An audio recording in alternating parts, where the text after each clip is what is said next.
Good evening, dear listener. Tonight we return once again to the forgotten folds of history in search of moments that shaped the world in quiet ways. Whether you're cozy in bed or listening with closed eyes, I'm glad you're spending this peaceful time here. I'd love to know where you're tuning in from and what time it is in your part of the world. Are you just waking up or about to drift off with the past whispering in your ear? If you're enjoying these calm passages through time, please do subscribe. There are many more nights like this ahead. Now, close your eyes and imagine the golden sands of ancient Egypt stretching endlessly under a blazing sun. Picture the mighty Nile flowing like a ribbon of life through this desert kingdom, its banks teeming with civilization that would endure for over 3 millennia. We often think of ancient Egypt as a land of solemn pharaohs, mysterious pyramids, and sacred rituals. But what did ordinary Egyptians do when the day's work was done? How did they pass their leisure hours?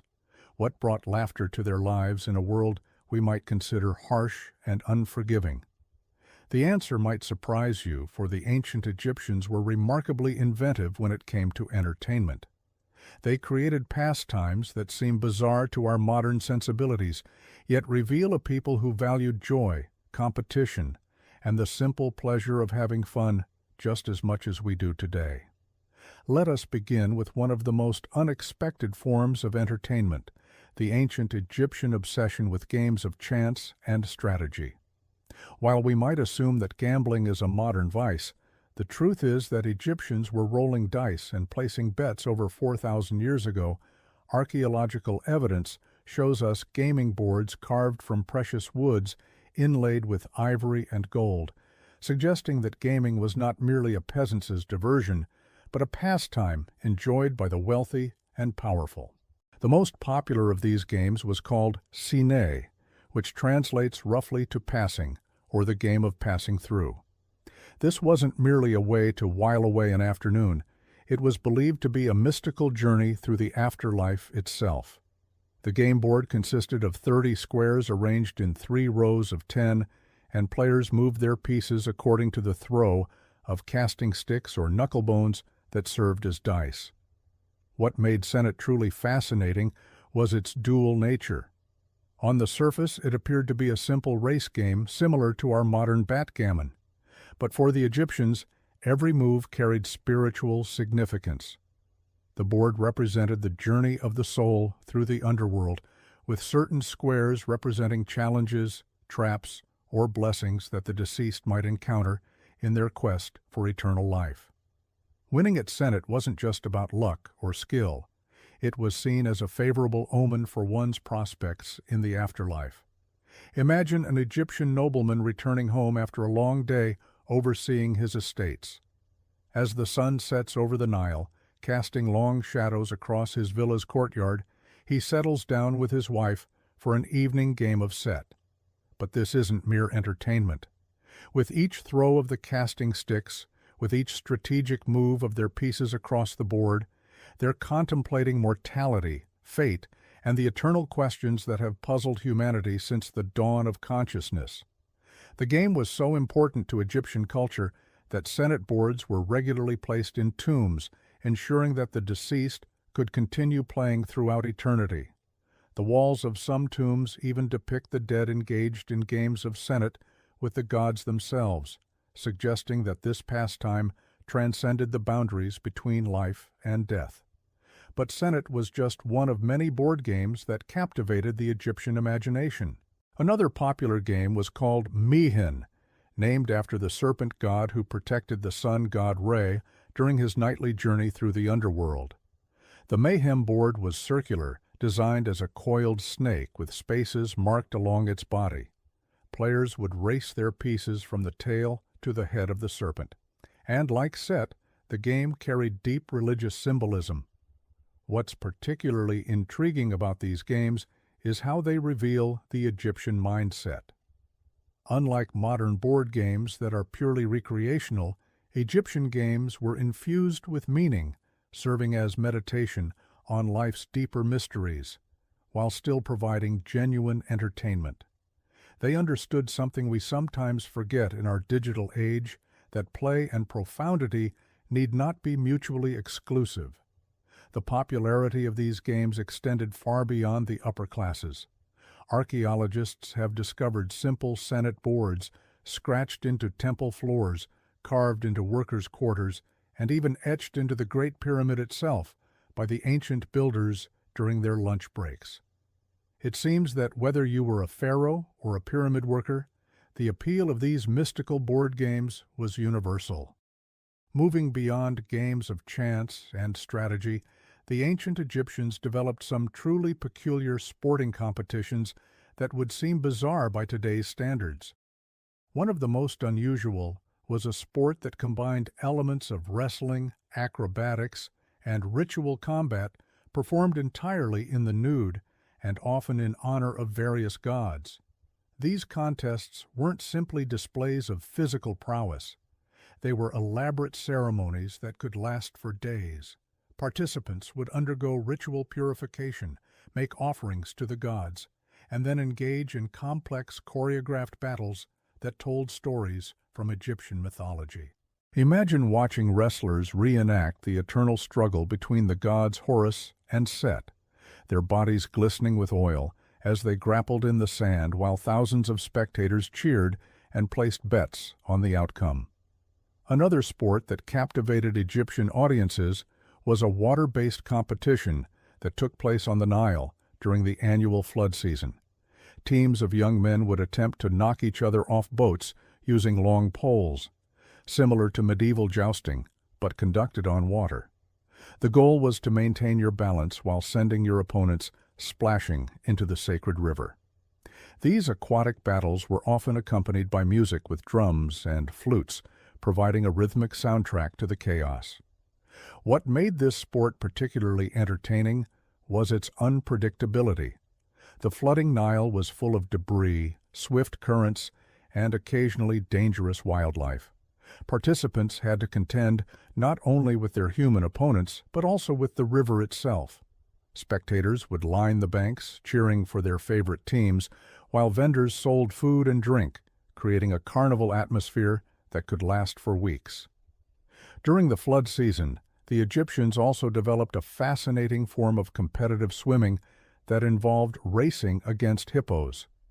Now, before you dismiss this as impossibly dangerous, it's important to understand that these weren't wild hippos, but rather semi-domesticated animals that were specially trained for this purpose.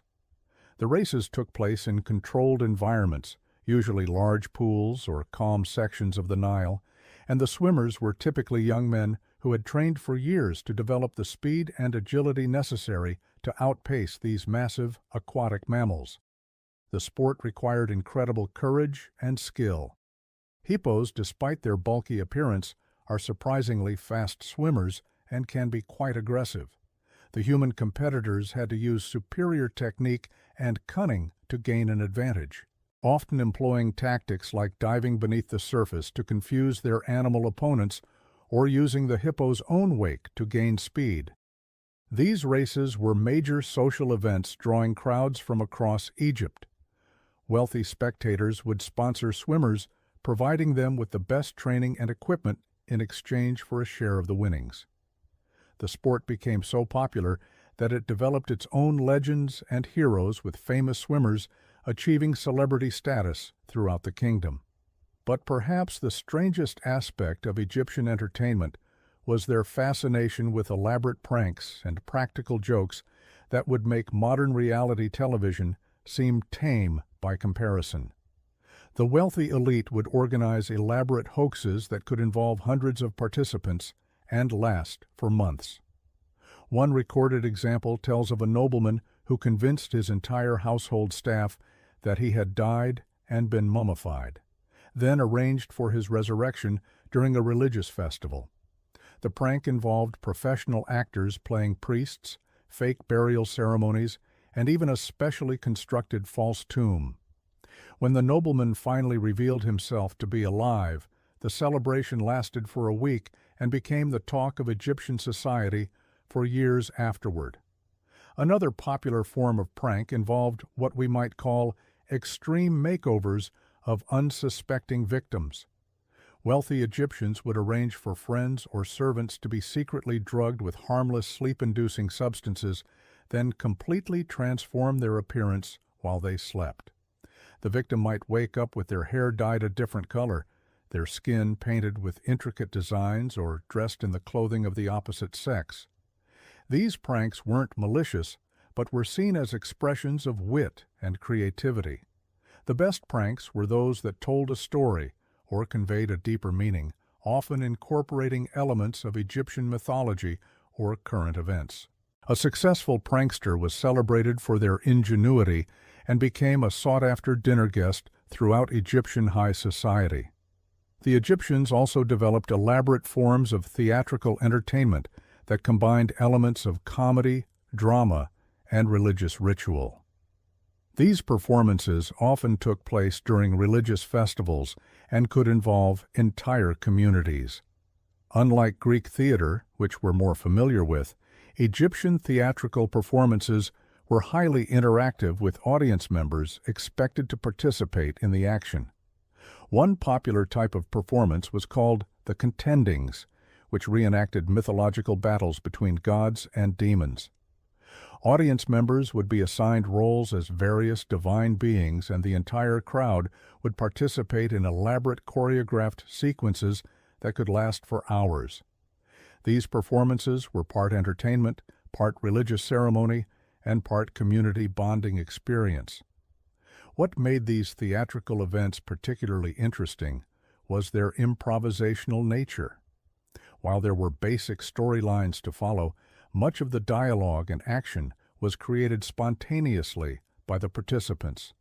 This meant that no two performances were ever exactly alike, and audiences would return repeatedly to see how familiar stories might unfold differently each time. The Egyptians also had a tradition of comedic storytelling that involved elaborate lies and exaggerations. Professional storytellers would compete to see who could tell the most outrageous tales while maintaining a completely serious demeanor.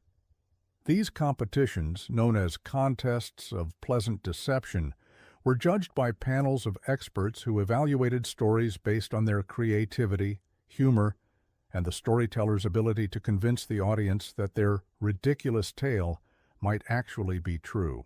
One famous example that has survived in ancient texts tells of a storyteller who claimed to have discovered a valley where all the animals spoke in perfect Egyptian and had formed their own government, complete with a parliament of parrots and a court system presided over by a wise old elephant. The storyteller spent hours describing the political intrigues and social customs of this imaginary animal kingdom, all while maintaining such conviction that many in the audience began to believe the tale was true. These storytelling competitions reveal something important about Egyptian culture, their appreciation for wit, creativity, and the power of narrative. They understood that entertainment could be both fun and intellectually stimulating, that laughter and learning could go hand in hand. Perhaps most surprisingly, the ancient Egyptians were pioneers in what we might recognize today as extreme sports. They developed a form of chariot racing that made Roman chariot races look positively safe by comparison. Egyptian chariots were deliberately designed to be unstable, with high centers of gravity and wheels that could be detached during the race. The goal wasn't simply to cross the finish line first, but to do so while performing increasingly dangerous stunts. Drivers would leap from chariot to chariot midra, stand on their heads while steering with their feet, or even race backwards while blindfolded. The crowds loved the spectacle, and successful chariot acrobats became some of the most celebrated figures in Egyptian society. These races took place in specially constructed arenas with obstacles and hazards designed to increase the difficulty and entertainment value. Ramps would launch chariots into the air. Water hazards would test drivers' ability to maintain control in muddy conditions, and narrow passages would force competitors into heart-stopping close-quarters racing. The sport was so popular that it spawned an entire industry of chariot designers, each trying to create vehicles that were both spectacular and functional. Some chariots were equipped with wings for brief gliding sections. Others had wheels that could transform into boat holes for water crossings, and the most elaborate featured mechanical devices that could launch the driver high into the air before safely catching them again. Safety equipment was surprisingly sophisticated for the time. Drivers wore padded leather armor and helmets decorated with protective amulets. The chariots themselves were equipped with emergency parachutes made from silk and papyrus, and teams of rescue swimmers were stationed around water hazards to assist drivers who found themselves in trouble. But beyond these grand spectacles, perhaps the most endearing aspect of Egyptian entertainment was their love of simple, silly games that anyone could play. They invented dozens of variations of what we might call party games, designed to provoke laughter and build social bonds. One popular game involved participants trying to perform everyday tasks while wearing increasingly ridiculous costumes.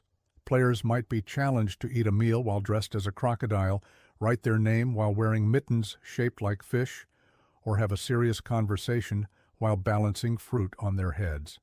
The sillier the challenge, the more the Egyptians seemed to enjoy it. Another beloved pastime was competitive mime, where participants would attempt to act out increasingly abstract concepts without speaking.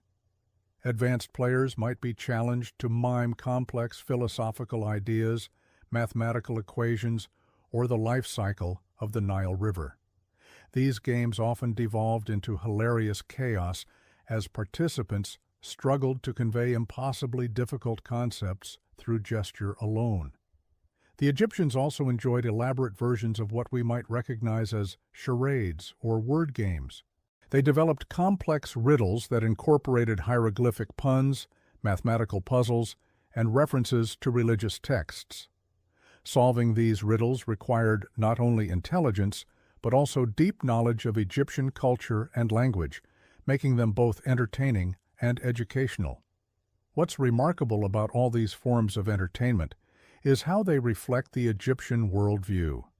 Even their silliest games often contained elements of religious significance, mathematical precision, or artistic beauty. They seemed incapable of creating entertainment that was purely frivolous, instead infusing even their most light-hearted activities with deeper meaning and cultural significance. This integration of entertainment with education, spirituality, and community building reveals a sophisticated understanding of human nature. The Egyptians recognized that people learn better when they're having fun, that social bonds are strengthened through shared laughter, and that even play can serve important cultural functions. As we reflect on these strange and wonderful forms of ancient Egyptian entertainment, we're reminded that the human desire for fun, competition, and social connection transcends time and culture. While the specific forms of entertainment may change, the underlying needs they fulfill remain constant across the millennia. The ancient Egyptians may have raced hippos and pranked their friends in ways that seem bizarre to us, but they were ultimately engaged in the same fundamental human activities that occupy our leisure time today. Challenging themselves, bonding with others, and finding joy in the midst of life's difficulties. Perhaps there's something we can learn from their approach to entertainment. In our modern world of digital distractions and passive consumption, the Egyptian model of active, meaningful, community-centered fun offers an alternative worth considering. Their games required skill, creativity, and social interaction. Their entertainment brought people together rather than isolating them. Their fun had substance and significance beyond mere distraction. As we drift off to sleep tonight, let us carry with us the image of ancient Egyptians gathered around their Senet boards, contemplating eternity while enjoying each other's company. Let us remember the laughter echoing across the Nile as friends engaged in elaborate pranks and silly games. And let us perhaps resolve to bring a little more of that spirit of meaningful play into our own lives. For in the end, the ancient Egyptians understood something profound. That entertainment at its best doesn't just pass the time, it enriches the soul, strengthens communities, and reminds us that even in the midst of life's greatest challenges, there is always room for joy, laughter, and the simple pleasure of human connection. Sweet dreams, dear listeners, and may your own leisure hours be filled with the kind of meaningful fun that would have made an ancient Egyptian proud. Looking at your script so far and the reference materials, I can see you've established a strong foundation covering ancient Egyptian entertainment. For part 2, I'll continue with their musical and dance traditions, competitive sports, and social gatherings, while maintaining the engaging, descriptive style you've established. But perhaps no aspect of ancient Egyptian entertainment was more central to their daily lives than music and dance. Picture yourself walking through the bustling streets of Memphis during the New Kingdom period. The air would be filled with the melodic sounds of harps, flutes, and sirens. Those distinctive metal rattles sacred to the goddess Hathor. Music wasn't just background noise, it was the heartbeat of Egyptian society, pulsing through every celebration, religious ceremony, and social gathering. The Egyptians developed an incredibly sophisticated musical culture that would make our modern concert halls seem almost primitive by comparison. They had orchestras, yes, actual orchestras, performing complex compositions with dozens of musicians playing harps, lyres, oos, trumpets, and percussion instruments. These weren't amateur garage bands either. Professional musicians held prestigious positions in society, often attached to temples or noble households, spending years perfecting their craft. What's truly fascinating is how seriously they took musical education. Wealthy Egyptian children learned to play instruments as part of their basic education, much like we might teach piano lessons today, but their instruments were works of art in themselves. Archaeologists have discovered harps decorated with intricate gold inlays, flutes carved from precious woods, and sirens adorned with the faces of gods and goddesses. Dance was equally elaborate and meaningful. Egyptian dancers weren't simply moving to music, they were telling stories, channeling divine energy, and creating living art. Professional dance troupes performed at banquets, religious festivals, and state ceremonies. These performances could last for hours, with dancers wearing elaborate costumes and makeup. Their movements precisely choreographed to represent everything from the flooding of the Nile to the journey of the sun across the sky. But here's where it gets really interesting. The Egyptians invented what we might recognize today as dinner theater. Wealthy families would host elaborate banquets where professional entertainers, musicians, dancers, acrobats, and storytellers would perform between courses. Imagine attending a dinner party where instead of awkward small talk, you were treated to acrobats performing impossible feats, dancers recreating mythological stories, and musicians playing compositions that had been passed down for generations. The instruments themselves tell incredible stories. The serum, for instance, wasn't just a musical instrument, it was believed to have magical properties. When shaken, it could ward off evil spirits, ensure good harvests, and even resurrect the dead. Temple priestesses would use serums during religious ceremonies, creating rhythmic patterns that were thought to maintain cosmic harmony. Egyptian musical notation was remarkably advanced too. They developed systems for recording compositions, though much simpler than our modern notation. Musicians would use hand signals and body movements to conduct orchestras, and they had specific musical modes associated with different emotions and purposes. There were work songs for laborers, love songs for romantic occasions, and sacred hymns for religious ceremonies. The social aspect of Egyptian entertainment extended far beyond formal performances. They were absolutely obsessed with party games and social competitions that would make our modern game nights look positively boring. One popular game called Kum involved teams competing to build the most elaborate miniature monuments out of mud and straw, with judges scoring based on creativity, accuracy, and speed. Winners received prizes ranging from jewelry to livestock. Another favorite was called the Game of the Pharaoh, where participants would take turns impersonating different gods and goddesses, while others had to guess which deity was being portrayed. This wasn't just silly charades. It required extensive knowledge of mythology, religious practices, and cultural traditions. Players who demonstrated exceptional knowledge were often recruited as scribes or temple assistants. The Egyptians also pioneered what we might recognize as competitive storytelling. During festivals and gatherings, professional storytellers would compete to see who could craft the most engaging tale. These competitions had strict rules. Stories had to incorporate specific elements chosen by the audience. They couldn't exceed a certain time limit, and they had to end with a moral lesson. Winners were awarded titles, monetary prizes, and the honor of performing at royal events. Water-based entertainment was particularly elaborate during the flood season. When the Nile overflowed its banks, transforming the landscape into a vast network of waterways, Egyptians would organize boat races, swimming competitions, and elaborate water festivals. These weren't casual weekend activities. They were major social events that could last for weeks.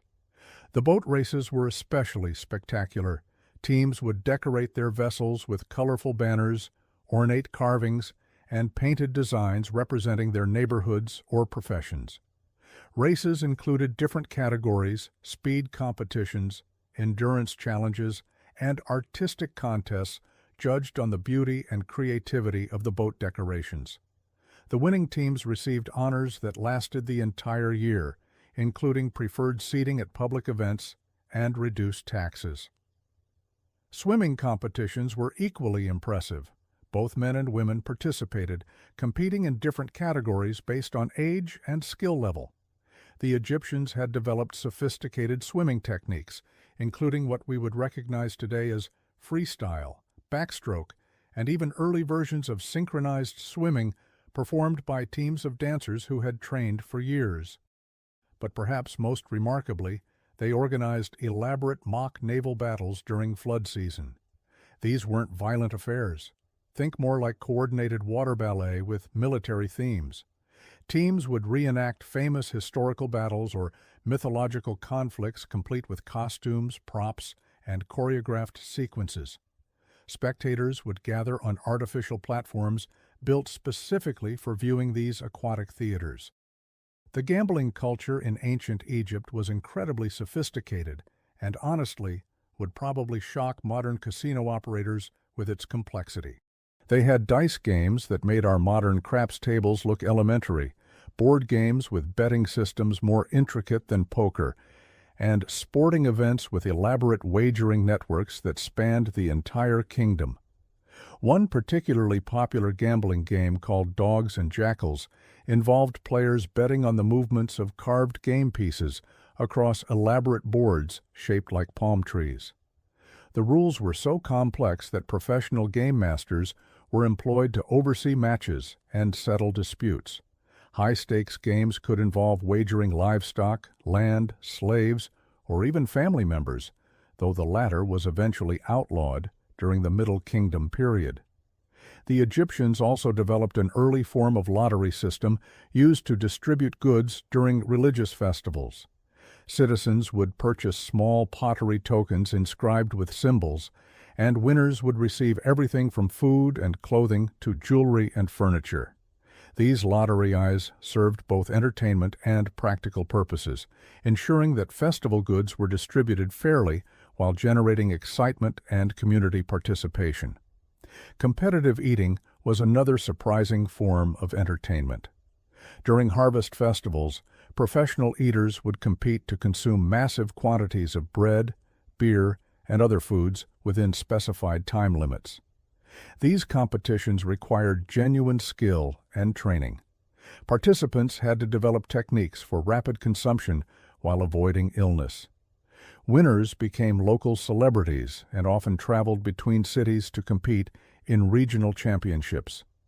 The theatrical performances in ancient Egypt were far more elaborate than most people realize. They didn't just have simple religious pageants. They developed complex dramatic productions with multiple acts, costume changes, and special effects that would impress modern audiences. Professional theater troupes traveled throughout the kingdom performing everything from comedic satires to epic historical dramas. These performances often incorporated audience participation in ways that made modern interactive theater look tame. Spectators might be called upon to vote on how stories should end, participate in dance sequences, or even take on minor roles during performances. The most skilled audience participants could earn invitations to join traveling troupes as apprentice performers. The Egyptians also developed elaborate puppet shows using marionettes carved from wood and painted with incredible detail. These weren't simple children's entertainment. Puppet performances could address serious social and political issues, often serving as a safe way to critique government policies or social problems. Master puppeteers were highly respected artists who spent decades perfecting their craft. Magic shows and illusion performances were incredibly popular and surprisingly sophisticated. Egyptian magicians developed tricks that wouldn't be out of place in modern Las Vegas shows. They performed elaborate illusions involving disappearing objects, apparent levitation, and mind-reading demonstrations. These performances often incorporated genuine religious elements, blurring the line between entertainment and spiritual practice. The social drinking culture in ancient Egypt was remarkably complex and played a central role in their entertainment. Beer wasn't just a beverage. It was a social lubricant that facilitated everything from business negotiations to romantic encounters. They had beer halls that functioned like modern sports bars, complete with games, competitions, and social hierarchies based on drinking prowess. Wine appreciation was elevated to an art form among the wealthy. They developed sophisticated tasting rituals, vintage classifications, and social customs around wine consumption that rivaled anything found in modern Slayer culture. Wine tasting competitions were popular entertainment at upper-class gatherings with participants judging wines based on color, aroma, taste, and the emotional responses they produced. The Egyptians even developed early forms of what we might recognize as reality competition shows.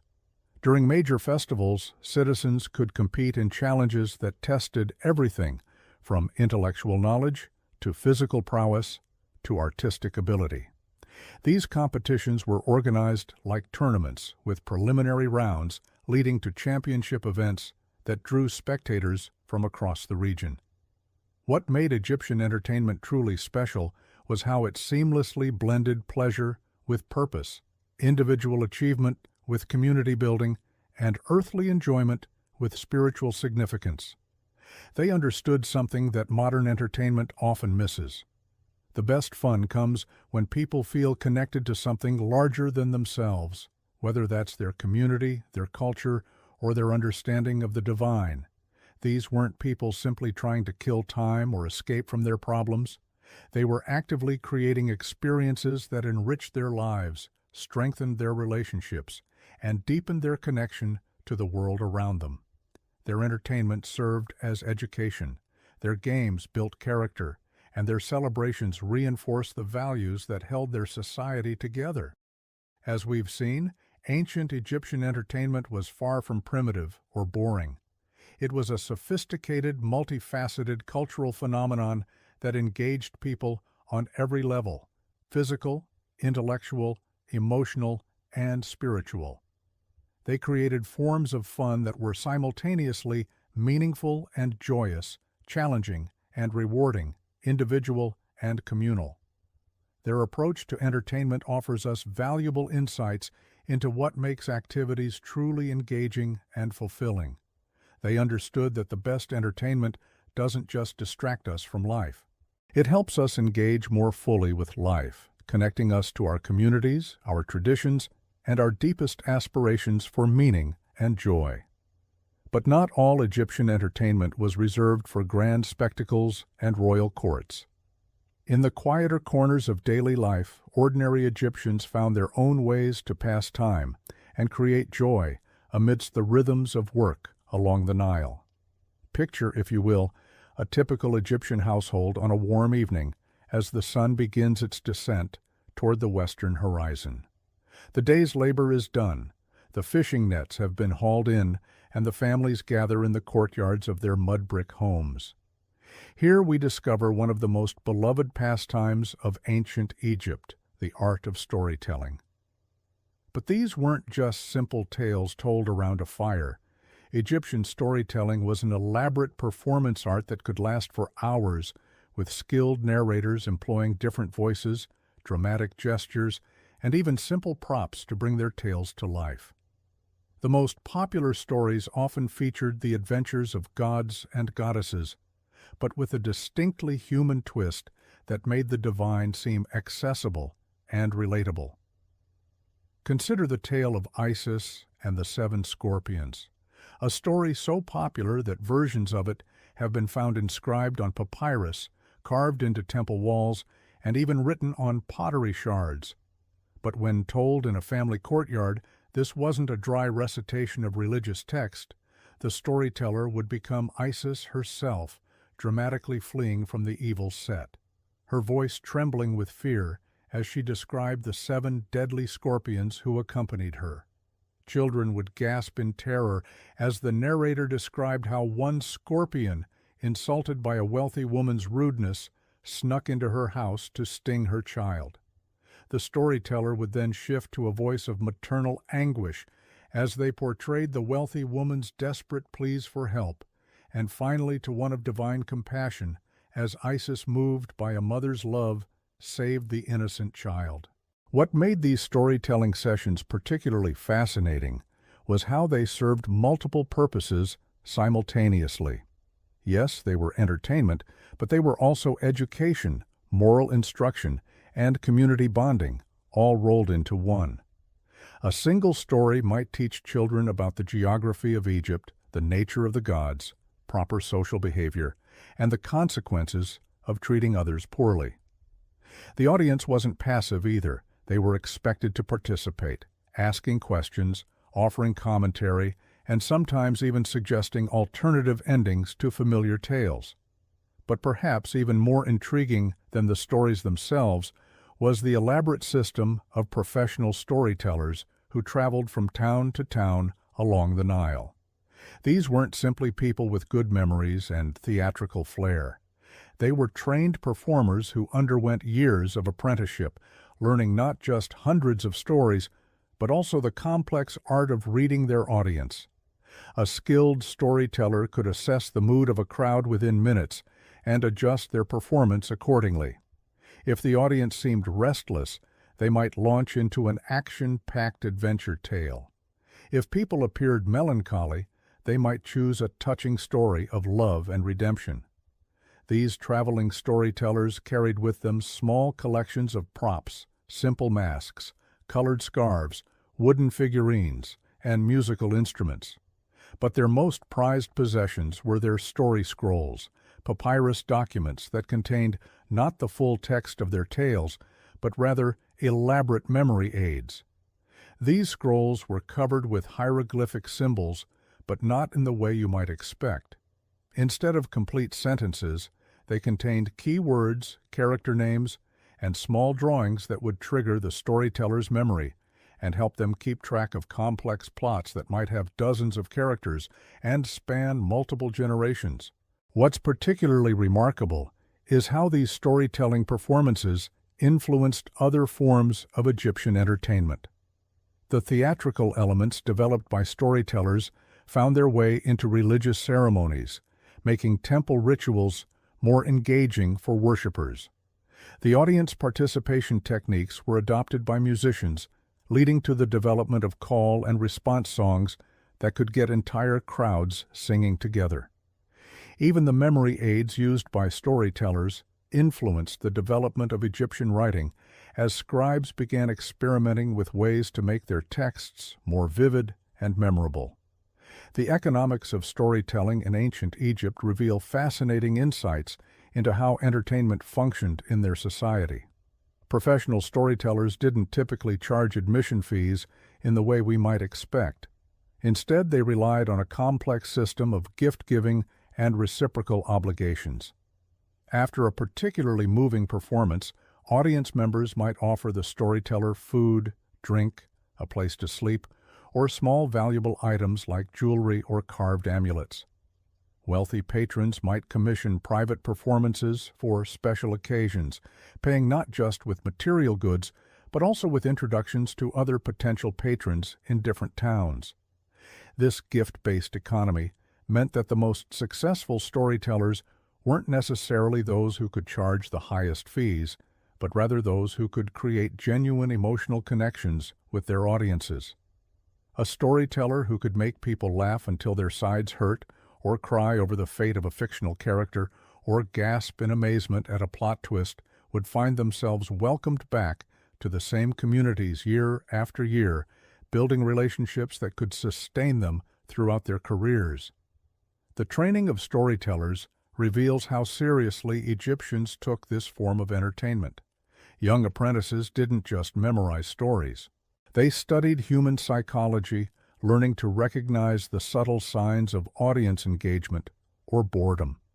They practiced voice control for hours, developing the ability to shift seamlessly between the booming voice of a god and the whispered conspiracies of palace intrigue. They learned to read the social dynamics of different communities, understanding that a story that delighted farmers in the Nile Delta might fall flat with merchants and thieves. Perhaps most importantly, they studied the art of improvisation. While the basic plots of popular stories remained consistent, skilled storytellers were expected to adapt details to their specific audience and circumstances. A story told during flood season might emphasize themes of renewal and abundance, while the same tale told during a drought might focus on perseverance and hope. References to local landmarks, recent events, or familiar community members could transform an ancient myth into something that felt immediate and relevant. The influence of storytelling extended far beyond entertainment into the realm of education and cultural preservation. In a society where literacy was limited to a small educated elite, storytellers served as living libraries, preserving and transmitting knowledge across generations. Historical events, geographical information, religious teachings, moral lessons, and practical wisdom were all embedded within entertaining narratives that made them easier to remember and more likely to be passed on. Some of the most skilled storytellers specialized in historical tales, weaving together fact and legend to create compelling narratives about Egypt's past. These historical storytellers served an important political function as well, helping to legitimize the rule of current pharaohs by connecting them to the glorious deeds of their predecessors. A story about the great conquests of Thutmose III might subtly emphasize the military prowess that ran in the royal bloodline, while a tale about the wisdom of Amenhotep III could highlight the intellectual traditions that the current ruler embodied. The religious dimensions of storytelling were equally complex and fascinating. While temple priests conducted formal religious ceremonies, storytellers made the gods accessible to ordinary people through narratives that emphasized the human-like qualities of divine beings. These stories served as a form of popular theology, helping people understand complex religious concepts through concrete, relatable scenarios. The god Thoth might appear not as an abstract concept of wisdom, but as a clever character who outwitted his enemies through cunning wordplay. The goddess Hathor might be portrayed not as a distant divine figure, but as a mother whose fierce love for her children led her to perform amazing feats. This popularization of religious themes sometimes put storytellers at odds with the official priesthood who preferred to maintain tighter control over religious interpretation. However, the stories were so popular and served such important social functions that they were generally tolerated and even encouraged. Smart priests recognized that storytellers were actually strengthening religious belief by making it more accessible and emotionally engaging for ordinary people. The seasonal rhythms of Egyptian life deeply influenced storytelling traditions. During the flood season, when much of the population was temporarily displaced from their normal activities, storytelling reached its peak. Communities that were usually scattered across the countryside found themselves gathered together on higher ground, creating perfect conditions for elaborate storytelling festivals that could last for weeks. These seasonal gatherings became so important that they influenced the development of Egyptian calendar systems, with certain stories traditionally told only during specific times of the year. The technical aspects of storytelling performance were remarkably sophisticated. Skilled storytellers developed techniques for projecting their voices to reach large outdoor audiences without amplification. They learned to use the acoustics of different spaces, the echo in temple courtyards, the intimate atmosphere of small homes, the open expanses of festival grounds to enhance their performances. They understood how lighting affected storytelling, timing their most dramatic moments to coincide with the flickering of oil lamps or the play of shadows from a setting sun. Physical endurance was also crucial, as popular storytellers might perform for hours without a break. They developed breathing techniques that allowed them to maintain vocal clarity throughout long performances, and they learned to pace their energy so that they could build to climactic moments without exhausting themselves. The most skilled performers could seamlessly transition between high-energy action sequences and quiet, intimate moments, keeping their audiences engaged through a full spectrum of emotional experiences. The collaborative nature of Egyptian storytelling challenges our modern assumptions about individual artistic expression. While we tend to think of stories as having specific authors, Egyptian tales were typically communal creations that evolved over time through the contributions of multiple storytellers. A story that began as a simple folk tale in one village might acquire new characters, plot twists, and moral dimensions as it traveled along the Nile, shaped by the creative input of dozens of different performers. This collaborative approach meant that the most enduring stories were those that proved most adaptable to different circumstances and audiences. Tales that could be easily modified to reflect local concerns, current events, or seasonal changes had the best chance of survival and widespread popularity. The stories that have come down to us today represent the survivors of this evolutionary process. Narratives that proved so flexible and appealing that they continue to be told and retold across centuries. The social status of storytellers varied considerably depending on their skill level and the context in which they performed. Village storytellers who entertained their own communities during festivals and celebrations were typically part-time performers who supported themselves through other occupations like farming or crafts.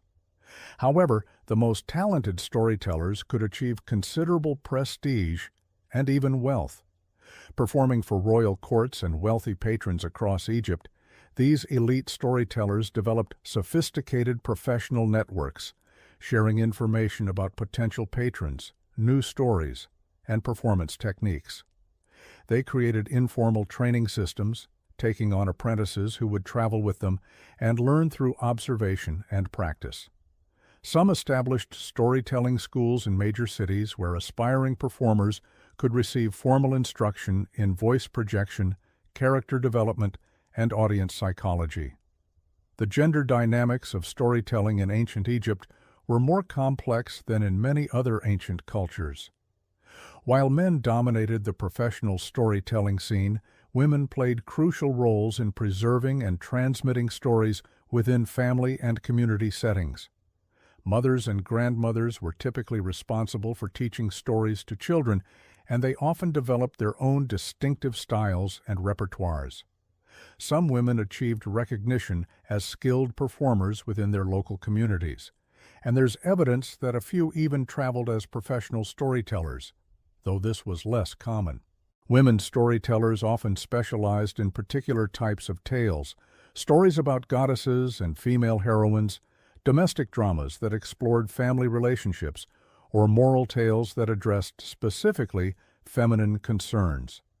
These stories served important functions in transmitting cultural knowledge about women's roles, expectations, and possibilities within Egyptian society. They also provided spaces for subtle commentary on gender relations and social norms, allowing women to express perspectives that might not be welcome in other contexts. The international dimensions of Egyptian storytelling reveal the cosmopolitan nature of ancient Egyptian culture. Storytellers frequently incorporated elements from foreign cultures, adapting tales from Nubia, the Levant, and other neighboring regions to Egyptian sensibilities. These cross-cultural exchanges enriched Egyptian storytelling traditions while also serving as vehicles for learning about other peoples and places. Some storytellers specialized in exotic tales about distant lands and foreign customs, satisfying Egyptian curiosity about the wider world. These stories served educational functions, teaching audiences about geography, foreign political systems, and different religious beliefs. They also reinforced Egyptian cultural identity by contrasting Egyptian values and customs with those of other peoples, usually to Egypt's advantage. The preservation of these storytelling traditions through visual art provides us with invaluable insights into performance practices that would otherwise be lost to history. Tomb paintings and temple reliefs frequently depict storytelling scenes, showing us details about costume, gesture, audience composition, and performance settings. These images reveal that storytelling was considered important enough to include in the permanent artistic record of Egyptian civilization alongside scenes of religious ceremonies, royal activities, and daily life. Musical instruments often accompanied storytelling performances, with simple percussion instruments helping to maintain rhythm and emphasize dramatic moments. Some storytellers were skilled musicians who could seamlessly integrate singing into their narratives, creating multimedia performances that engaged multiple senses. The boundary between storytelling and musical performance was often fluid, with many entertainers moving freely between different artistic modes depending on audience preferences and circumstances.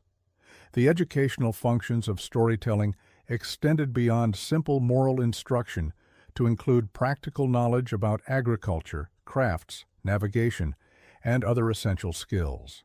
Stories about farmers might contain detailed information about crop rotation, irrigation techniques, or pest control embedded within entertaining narratives about characters overcoming challenges.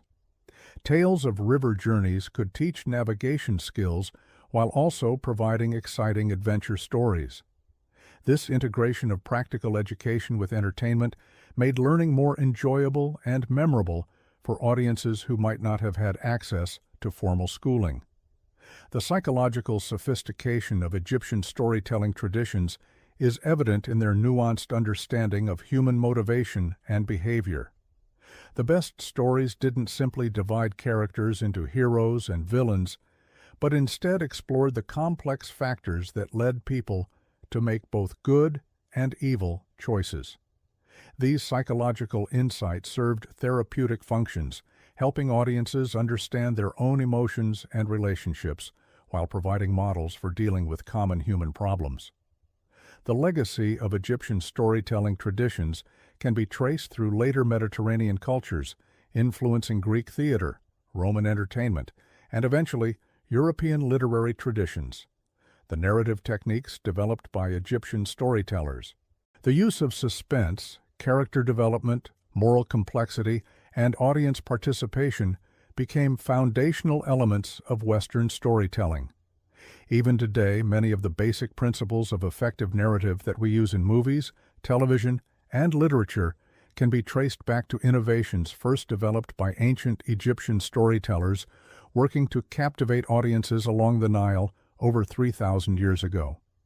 As we consider these elaborate storytelling traditions, we begin to understand that ancient Egyptian entertainment was far more sophisticated and psychologically complex than we might initially assume. These weren't simply primitive diversions, but rather carefully crafted cultural practices that served multiple important functions within Egyptian society.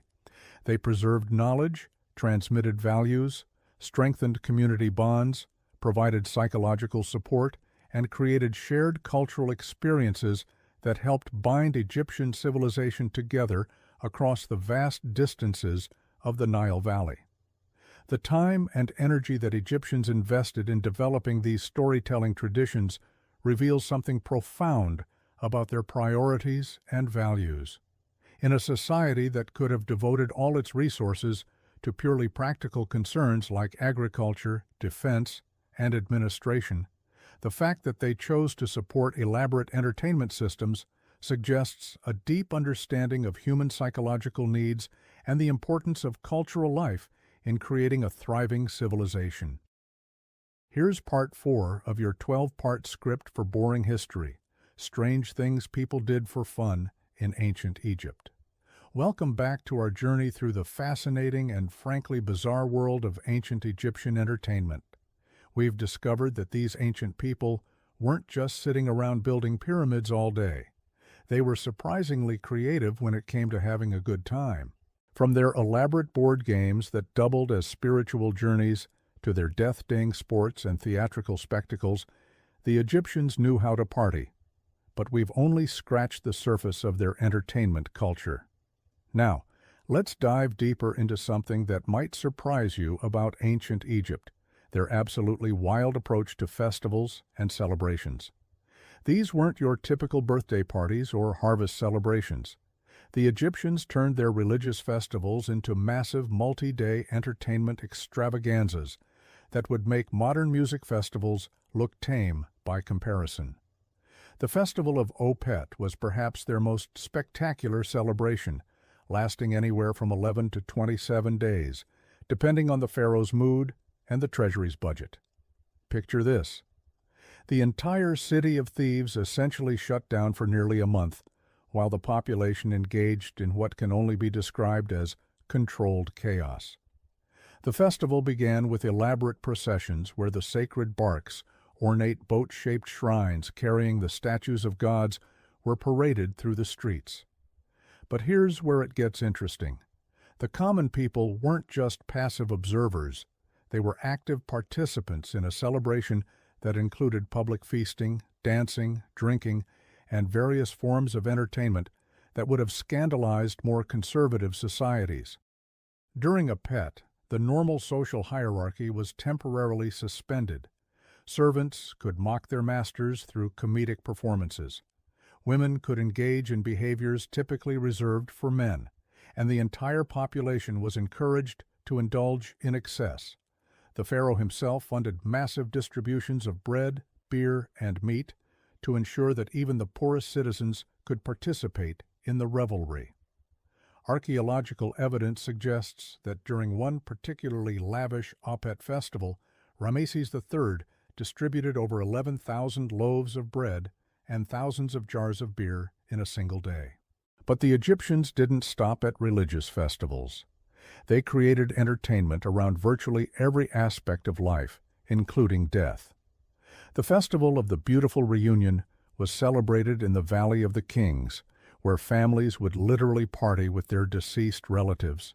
They would bring food, drink, and entertainment to the tombs, creating elaborate picnics among the dead. Musicians would play, dancers would perform, and families would share meals with their ancestors, believing that the spirits of the deceased could participate in the festivities. These death parties weren't somber affairs. They were joyous celebrations filled with laughter, storytelling, and games. The living would update their deceased relatives on family news, gossip, and current events, treating them as active participants in the celebration. Some tomb paintings actually depict these festivals, showing people engaged in board games, music, and dancing while surrounded by mummies and burial goods. The Egyptians also developed a unique form of entertainment around their agricultural cycles. The harvest festival wasn't just about celebrating a successful crop. It was an opportunity for elaborate competitions and displays of skill. Farmers would compete in contests of strength, speed, and creativity. There were grape-stomping competitions that resembled modern wine-making festivals, but with an Egyptian twist. Participants would often perform acrobatic stunts while crushing the grapes, turning a practical necessity into an entertaining spectacle. One particularly unusual aspect of Egyptian harvest celebrations was their competitive eating contests, but not in the way you might imagine. Rather than seeing who could consume the most food, Egyptians held contests to see who could create the most elaborate and artistic food presentations. These culinary competitions featured dishes shaped like gods, animals, and mythological creatures, with judges evaluating both taste and artistic merit. The festival of drunkenness dedicated to the goddess Hathor was exactly what it sounds like, a state-sponsored celebration of intoxication. But this wasn't just an excuse to drink excessively. It was a sophisticated form of entertainment that combined theater, music, and religious ritual. Participants would consume specially brewed beer and wine while engaging in elaborate role-playing scenarios based on Egyptian mythology. The festival recreated the myth of Hathor's rage and subsequent pacification through alcohol, with Sebrants acting out various roles in the story. During this festival, professional entertainers called servants of Hathor would perform increasingly outrageous acts as the celebration progressed. These included comedic sketches that parodied daily life, improvised musical performances, and dramatic reenactments of famous myths. The more intoxicated the audience became, the more creative and risque the entertainment became, creating a feedback loop of escalating revelry. The Egyptians also developed seasonal entertainment traditions that varied by region and social class. In the Delta regions, they celebrated the annual flooding of the Nile with water festivals that included boat races, swimming competitions, and elaborate water pageants. These weren't simple races. They were theatrical productions with decorated boats representing different gods and mythological scenes.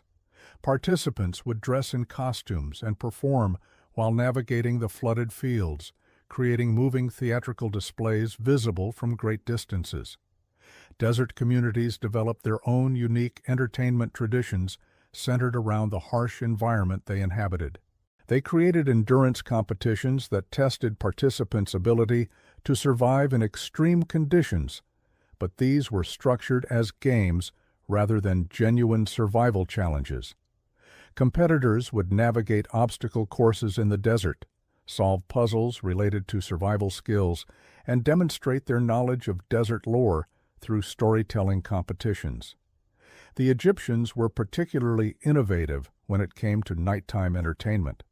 They developed elaborate shadow puppet shows, using the walls of tombs and temples as screens.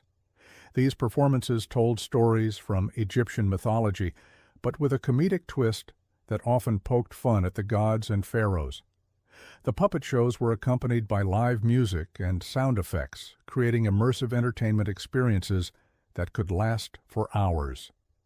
One of the most sophisticated forms of Egyptian entertainment was their development of mystery festivals, elaborate events that combined elements of theater, puzzle solving, and religious ritual.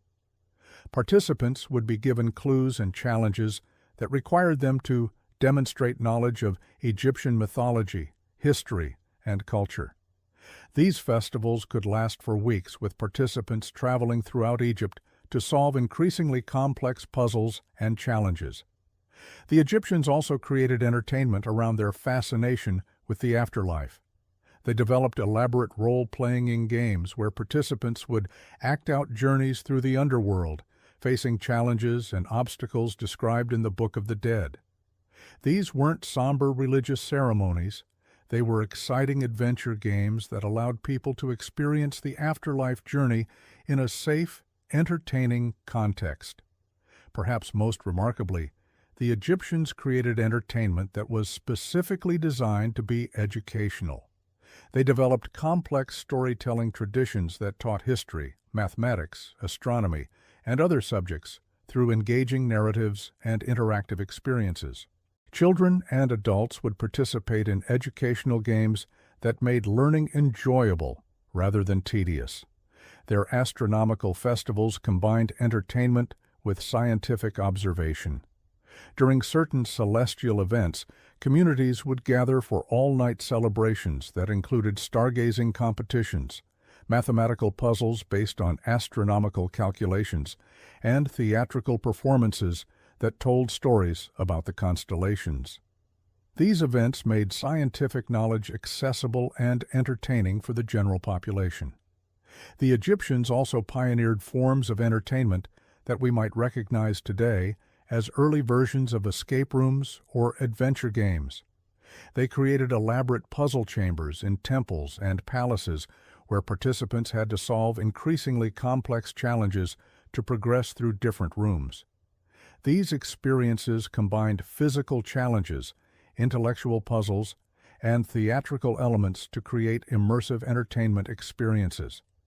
What makes Egyptian entertainment culture truly remarkable is how it served multiple purposes simultaneously. Their festivals and celebrations weren't just fun, they were sophisticated systems for maintaining social cohesion, transmitting cultural knowledge, providing economic stimulus, and reinforcing religious beliefs. A single festival might include elements that entertained the masses, educated the young, honored the gods, celebrated the pharaoh, and provided opportunities for social mobility. The scale and sophistication of Egyptian entertainment also reveals something important about their society. The fact that they invested so much time, energy, and resources into creating elaborate forms of fun suggests a civilization that valued joy, creativity, and community celebration. Even their most serious religious and cultural practices were infused with elements of entertainment and enjoyment. This integration of entertainment into all aspects of life created a culture where learning, working, and celebrating were interconnected rather than separate activities. The Egyptians understood something that modern societies sometimes forget. That entertainment isn't just a frivolous distraction from serious life, but an essential component of human flourishing that can enhance every other aspect of existence. As we continue exploring the strange and wonderful world of ancient Egyptian entertainment, we'll discover even more surprising ways that these ancient people found joy, meaning, and community through their creative and often bizarre approaches to having fun. Their legacy reminds us that the human desire for entertainment, celebration, and shared joy is as old as civilization itself, and that sometimes the most seemingly frivolous activities reveal the deepest truths about who we are as human beings. Based on the reference videos and the script summary you've provided, here's part 5 of your 12-part script. But even these fleeting moments of respite couldn't mask a darker truth about ancient Egyptian entertainment. Beneath the colorful pageantry and joyous celebrations lay practices that would make modern audiences deeply uncomfortable. You see, not all forms of ancient fun were created equal, and some of the most popular entertainments came at a terrible human cost. Take gladiatorial combat, for instance. While we often associate this with Rome, the Egyptians had their own brutal spectacles that drew massive crowds. In the great amphitheaters of Alexandria, captured prisoners and condemned criminals were forced to fight wild animals or each other to the death. The roar of the crowd would echo across the city as spectators cheered for blood, their appetites for violence seemingly insatiable.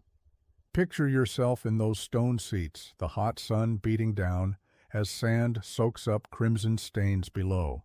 Wealthy Egyptians would place bets on which fighter would survive, treating human suffering as nothing more than an afternoon's entertainment. Children as young as 10 would attend these spectacles, their young minds normalized to violence in ways that shaped their understanding of power and worth.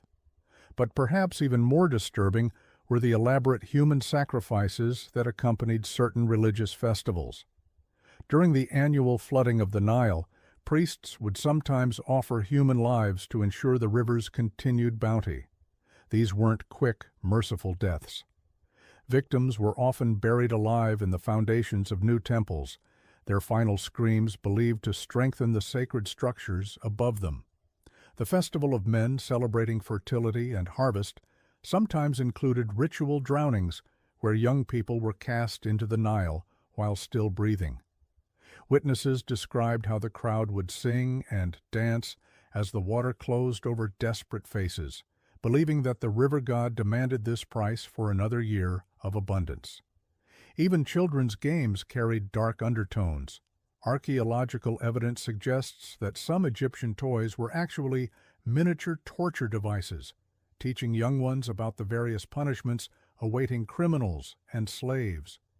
Wooden dolls with removable limbs weren't just playthings, but tools for understanding the harsh realities of justice in their society.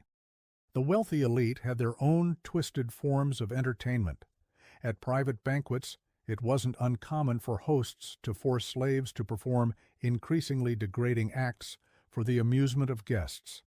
Some papyrus records describe dinner parties where servants were made to crawl on all fours like animals, bark like dogs, or endure physical abuse while nobles laughed and applauded. Women face particular horrors in certain entertainment contexts. The sacred prostitution associated with some temple festivals meant that young girls, some barely past childhood, were forced into sexual servitude under the guise of religious duty. What was presented as honoring the gods was often little more than organized exploitation that destroyed countless lives. The famous Egyptian love of music and dance also had its sinister side. Professional entertainers were frequently slaves who faced severe punishment if their performances displeased their audiences. Musicians who played wrong notes might have fingers broken. Dancers who stumbled could be beaten publicly. The beautiful art we admire today was often created through fear and coercion. Even the beloved practice of mummification, central to Egyptian death rites, involved horrific suffering for some. While wealthy Egyptians received careful, respectful treatment after death, poor people and slaves were sometimes mummified while still alive as part of certain dark rituals. These living mummies were buried in tombs to serve their masters in the afterlife, their muffled cries slowly fading beneath layers of linen and resin. The contrast between Egypt's cultural achievements and these brutal practices reveals an uncomfortable truth about human nature. The same civilization that gave us magnificent pyramids and profound philosophical insights also normalized cruelty as entertainment. The same people who created beautiful art and poetry could watch fellow humans suffer and die for sport. This duality extended to Egyptian religious beliefs themselves. While they worshipped gods of love, wisdom, and justice, they also honored deities of war, vengeance, and destruction. The goddess Sekhmet, depicted as a lioness, was believed to delight in the blood of enemies. Festivals in her honor included mock battles that sometimes turned deadly when participants got carried away by religious fervor. Understanding these darker aspects doesn't diminish the remarkable achievements of ancient Egypt, but it does provide crucial context for how we view their society. Entertainment, religion, and daily life were interconnected in ways that could produce both breathtaking beauty and shocking cruelty, sometimes within the same celebration. The Egyptians themselves seem to recognize this tension. Many of their stories and moral teachings warned against excessive cruelty and emphasized the importance of compassion. Yet the gap between ideal and reality remained vast, just as it does in our own time. Perhaps that's what makes studying ancient Egypt so fascinating and disturbing in equal measure. This section maintains the engaging tone while exploring the darker aspects of Egyptian entertainment, providing the complexity and contrast that will set up the remaining parts of your series. Looking at your previous script segments and the reference materials provided, here's part 6 of your boring history, Strange Things People Did for Fun in Ancient Egypt script. But for all the spectacle and grandeur of these public entertainments, perhaps the most fascinating aspect of ancient Egyptian leisure was how seamlessly it put together the sacred and the profane, the spiritual and the mundane. This wasn't a civilization that compartmentalized fun into neat little boxes separate from religion or politics or daily survival. Instead, entertainment was the golden thread that bound their entire worldview together, creating a tapestry where every celebration, every game, every song served multiple purposes simultaneously. Take their approach to storytelling, for instance. While we've already explored their grand theatrical productions, the Egyptians were equally masterful at more intimate forms of narrative entertainment. Professional storytellers known as kiti would travel from village to village, setting up in marketplaces or outside temples, drawing crowds with tales that were part entertainment, part history lesson, part moral instruction. These weren't just casual entertainers spinning yarns for a few coins. They were cultural custodians, preserving and transmitting the collective memory of their civilization through the power of narrative.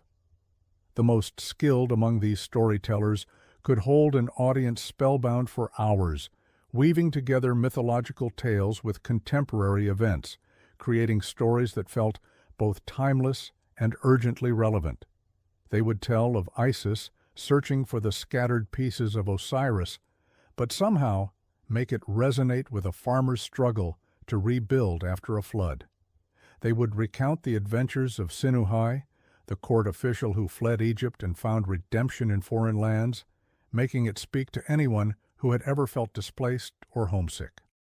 What made these performances particularly captivating was their interactive nature. The audience wasn't passive. They would call out responses, suggest plot twists, even challenge the storyteller's version of events. A skilled kitty could adapt their tale in real time, incorporating audience suggestions while maintaining the story's essential structure and meaning. It was improvisation at its finest, a collaborative creation of meaning that brought communities together in ways that modern entertainment rarely achieves. But perhaps even more intriguing was how the Egyptians used entertainment as a vehicle for education, particularly for children. They understood something that many modern educators struggle with. Learning is most effective when it's enjoyable. They created elaborate games that taught mathematical concepts, geographical knowledge, and historical facts without the children even realizing they were in school.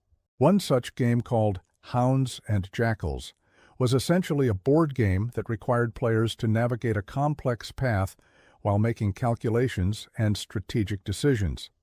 But embedded within the gameplay were lessons about Egyptian geography. As the board was designed to represent the journey along the Nile from the Delta to Nubia, children learned the names of major cities, the distances between them, the seasonal patterns of flooding, all while having a blast trying to outmaneuver their opponents. Similarly, they had musical games that taught rhythm and mathematics simultaneously. Children would learn to clap complex patterns that corresponded to mathematical sequences, developing both musical ability and numerical literacy. The fact that music and mathematics were taught together wasn't coincidental. The Egyptians understood the deep connections between these disciplines thousands of years before modern neuroscience confirmed the relationship between musical training and mathematical ability. Even their physical games served educational purposes. Wrestling matches weren't just about strength and skill. They were opportunities to teach young men about honor, respect for opponents, and the importance of accepting defeat gracefully. Swimming competitions in the Nile taught not just athletic prowess, but water safety, knowledge of currents and seasonal changes, and respect for the river that was the source of all life. The Egyptians also pioneered what we might recognize today as experiential learning. They created elaborate role-playing scenarios where children could practice being scribes, priests, merchants, or craftsmen.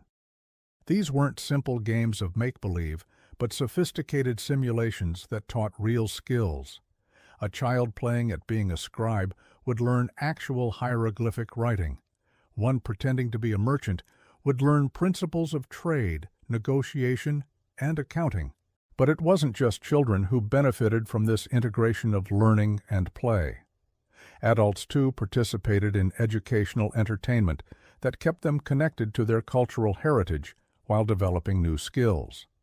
Craft guilds organized competitions that were simultaneously celebrations, learning opportunities, and quality control measures.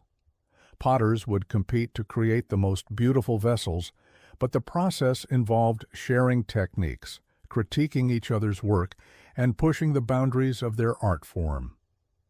The medical profession had its own unique form of educational entertainment.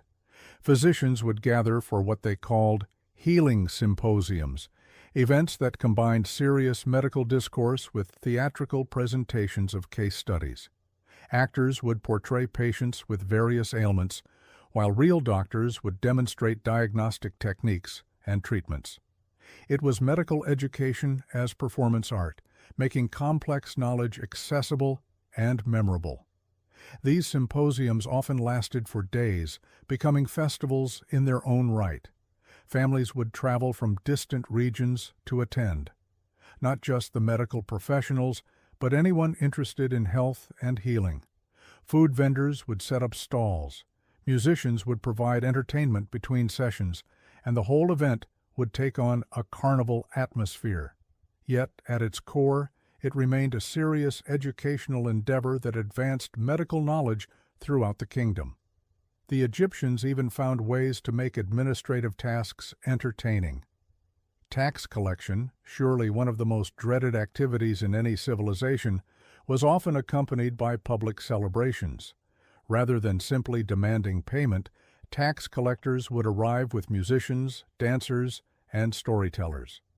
They would set up elaborate presentations explaining how the collected taxes would be used for public works, temple maintenance, and community improvements. Citizens would gather not just to pay their taxes, but to participate in a community event. There would be games for children, food for everyone, and opportunities for people to voice concerns or suggestions about governance.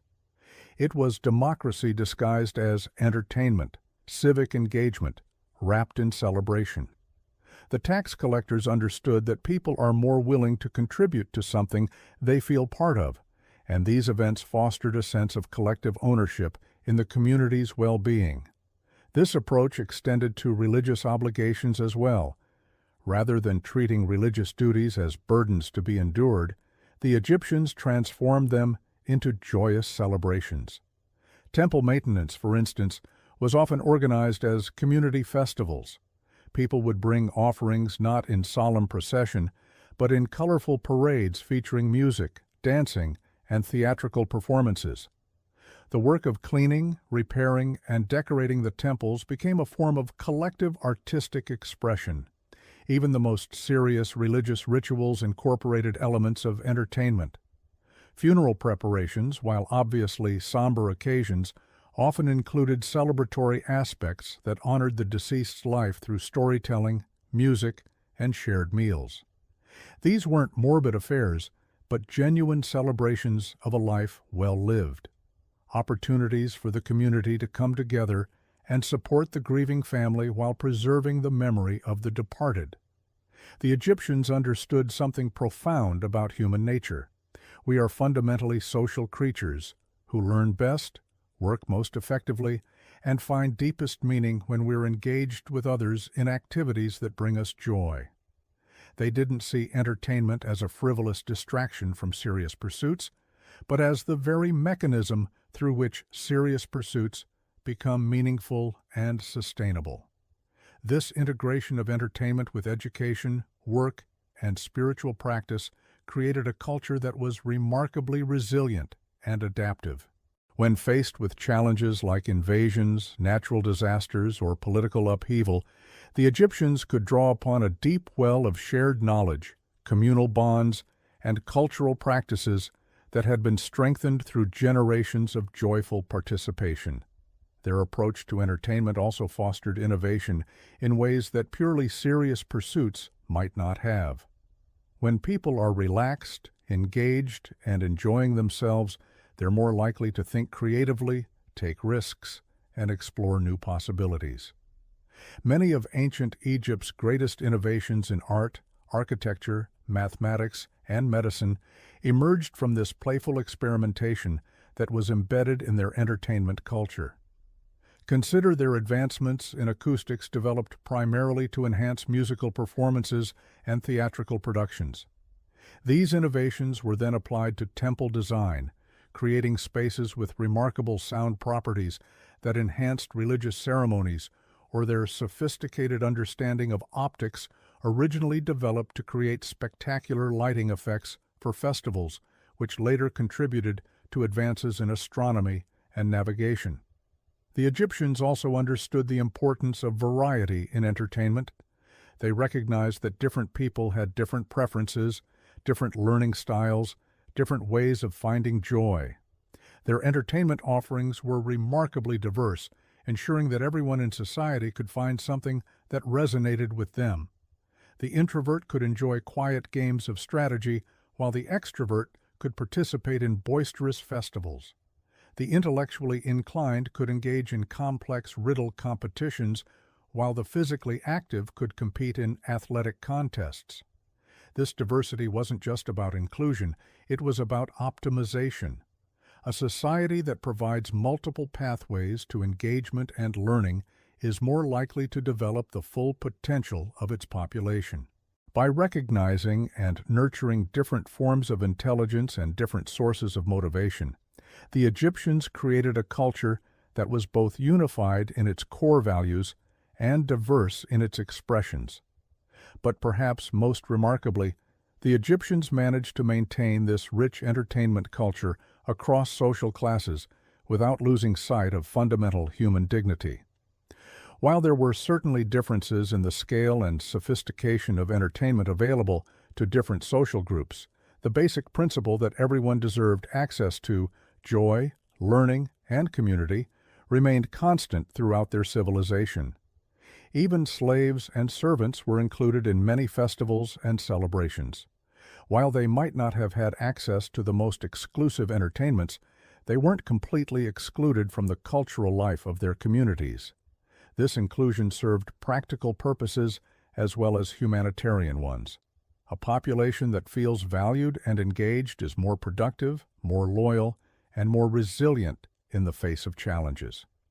This brings us to perhaps the most important lesson we can learn from ancient Egyptian entertainment. The recognition that joy and community aren't luxuries to be enjoyed only after all the serious work is done, but essential elements that make the serious work possible in the first place.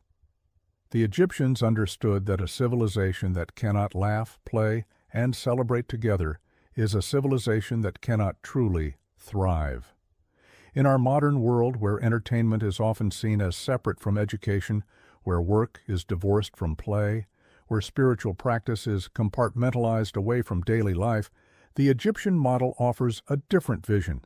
It suggests that the integration of joy into all aspects of human experience isn't just pleasant, but necessary for creating sustainable, resilient, and truly flourishing communities. As we continue to explore the strange and wonderful ways the ancient Egyptians entertained themselves, we begin to see that what might initially appear strange or primitive was actually sophisticated beyond our usual understanding. Their entertainment wasn't just about having fun, though they certainly did that. It was about creating and maintaining the social bonds, cultural knowledge, and spiritual connections that held their civilization together for over 3 millennia. And perhaps in our own age of increasing isolation and specialization, there's something we can learn from these ancient masters of integrated living, something about the power of shared joy to create not just momentary pleasure, but lasting meaning and enduring community. Welcome back, fellow night owls and history enthusiasts. Before we dive into another fascinating chapter of ancient Egyptian entertainment, I'd love to hear from you in the comments. Where in the world are you tuning in from? And what time is it for you right now? Whether you're winding down for the night in New York or just starting your morning in Tokyo, I'm delighted to have you here for this journey through time. If you've been following along with our exploration of how the ancient Egyptians found joy and meaning in their daily lives, you'll remember we've covered their grand festivals, competitive games, and even some of their darker entertainments. Now, we're going to delve into something truly remarkable: the sophisticated world of ancient Egyptian performance arts and social gatherings that went far beyond simple amusement. But first, let me paint you a picture. Imagine stepping into the courtyard of a wealthy Egyptian household on a warm evening along the Nile. The air is filled with the sweet scent of lotus blossoms and burning incense.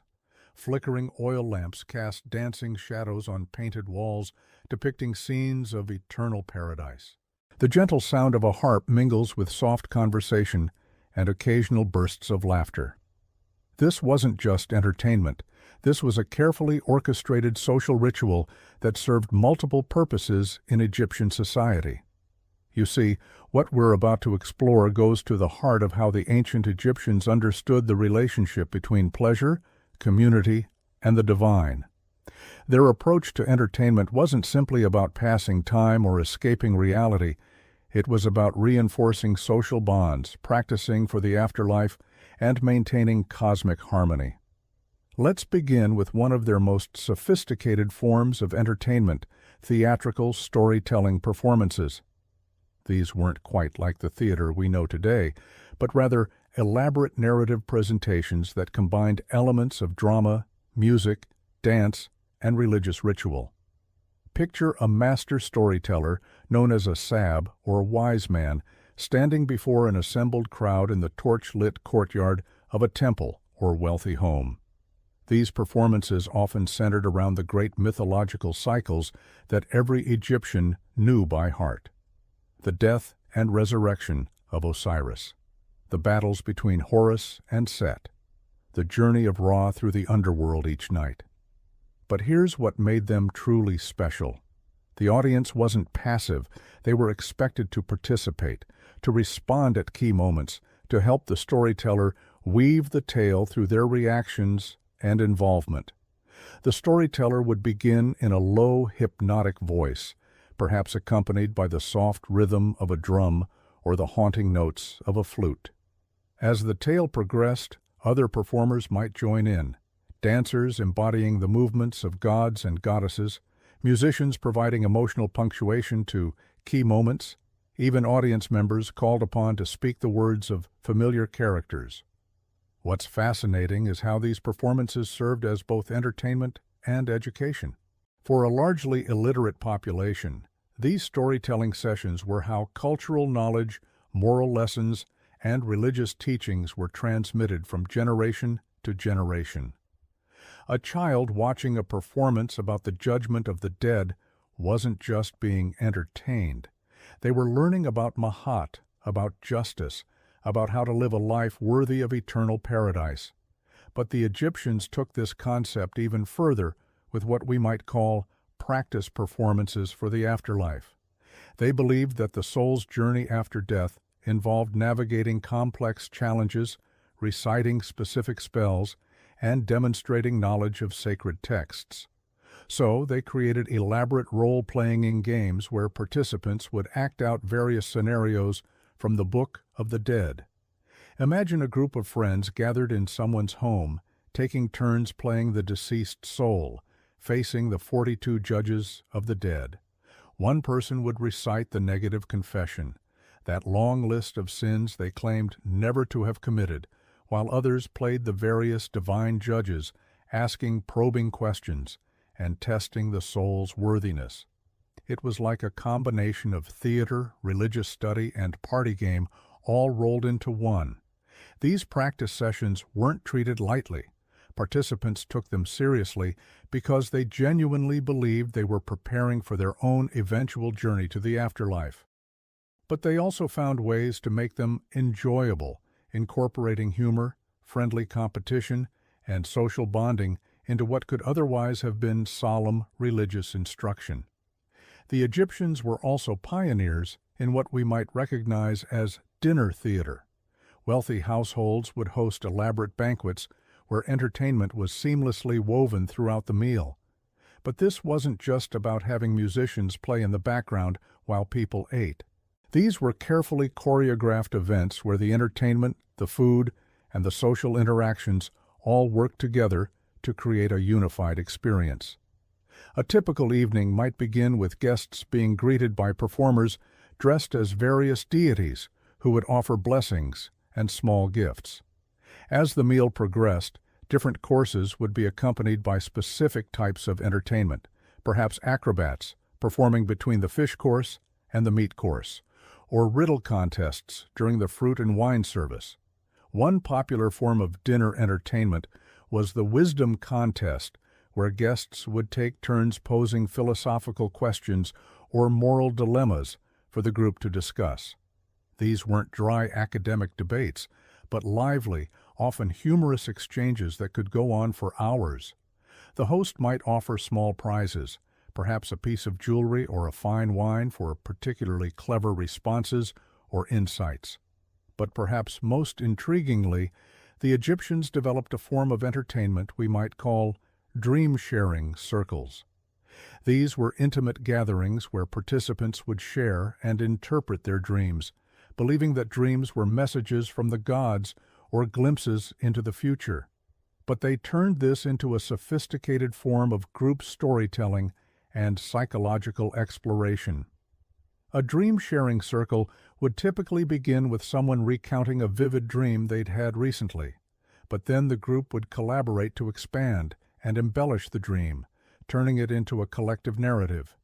They might debate what the various symbols meant, suggest alternative interpretations, or even act out key scenes from the dream to better understand its message.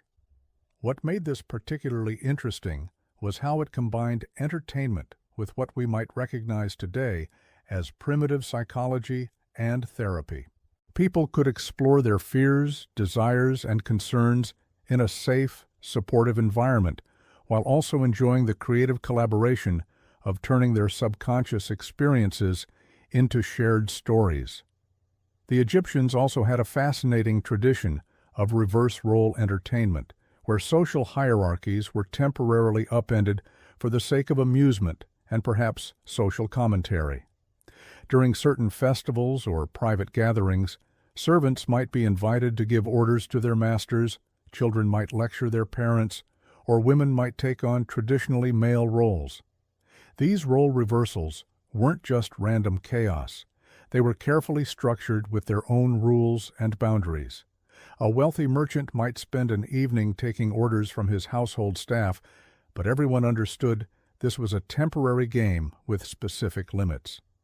What's remarkable is how these performances seem to serve as a kind of social pressure valve, allowing people to explore different power dynamics and perhaps comment on social inequities in a way that was acceptable because it was framed as entertainment. One particularly elaborate form of reverse role entertainment was the mock trial, where participants would stage humorous legal proceedings with ridiculous charges and punishments. Someone might be accused of crimes like making the bread too delicious or causing excessive laughter at inappropriate times. The accused would mount a dramatic defense, while others played judges, witnesses, and court officials. These mock trials often became exercises in wit and creativity as participants tried to outdo each other with increasingly absurd arguments and evidence. But they also served as a way for people to explore questions of justice, authority, and social norms in a light-hearted context that didn't threaten the real social order. The Egyptians were also remarkably sophisticated in their understanding of what we might call immersive entertainment. They created elaborate scenarios that transported participants into different worlds or time periods.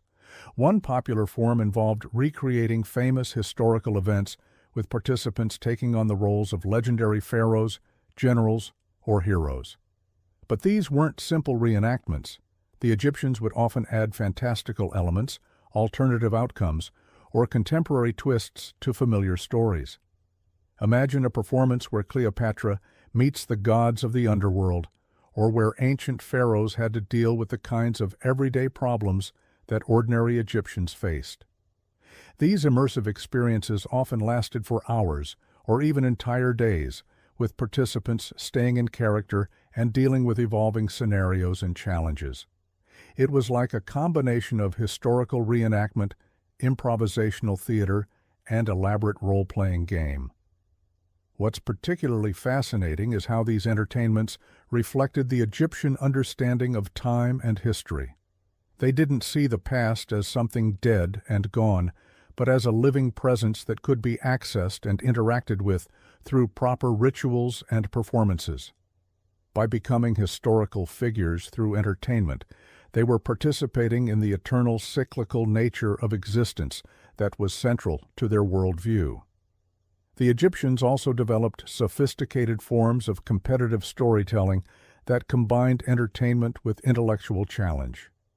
Groups would gather for tale-weaving contests where participants had to collaboratively create stories following specific rules or incorporating certain required elements. One popular format involved someone beginning a story and then passing it to the next person who had to continue the narrative while incorporating a specific word, theme, or character that was chosen randomly. The challenge was to maintain narrative coherence while adapting to unexpected twists and requirements introduced by other participants. These storytelling competitions often became quite elaborate with judges, prizes, and increasingly complex rules. Some contests might require stories to be told in specific poetic meters or to incorporate references to particular myths or historical events. The best storytellers became local celebrities, invited to perform at important gatherings and celebrations. But perhaps most remarkably, the Egyptians understood that entertainment could be a form of spiritual practice. They believed that joy, laughter, and creative expression were not just pleasant diversions, but actual forms of worship that helped maintain cosmic harmony. The goddess Hathor, associated with music, dance, and celebration, was seen as one of the most important deities precisely because her domain, joy and festivity, was considered essential to the proper functioning of the universe. This meant that entertainment wasn't something separate from religious life, but an integral part of it. A well-executed performance, a cleverly told story, or a particularly joyful celebration was seen as an offering to the gods, a way of participating in the divine order that sustained all existence. The Egyptians even had a concept we might translate as sacred laughter.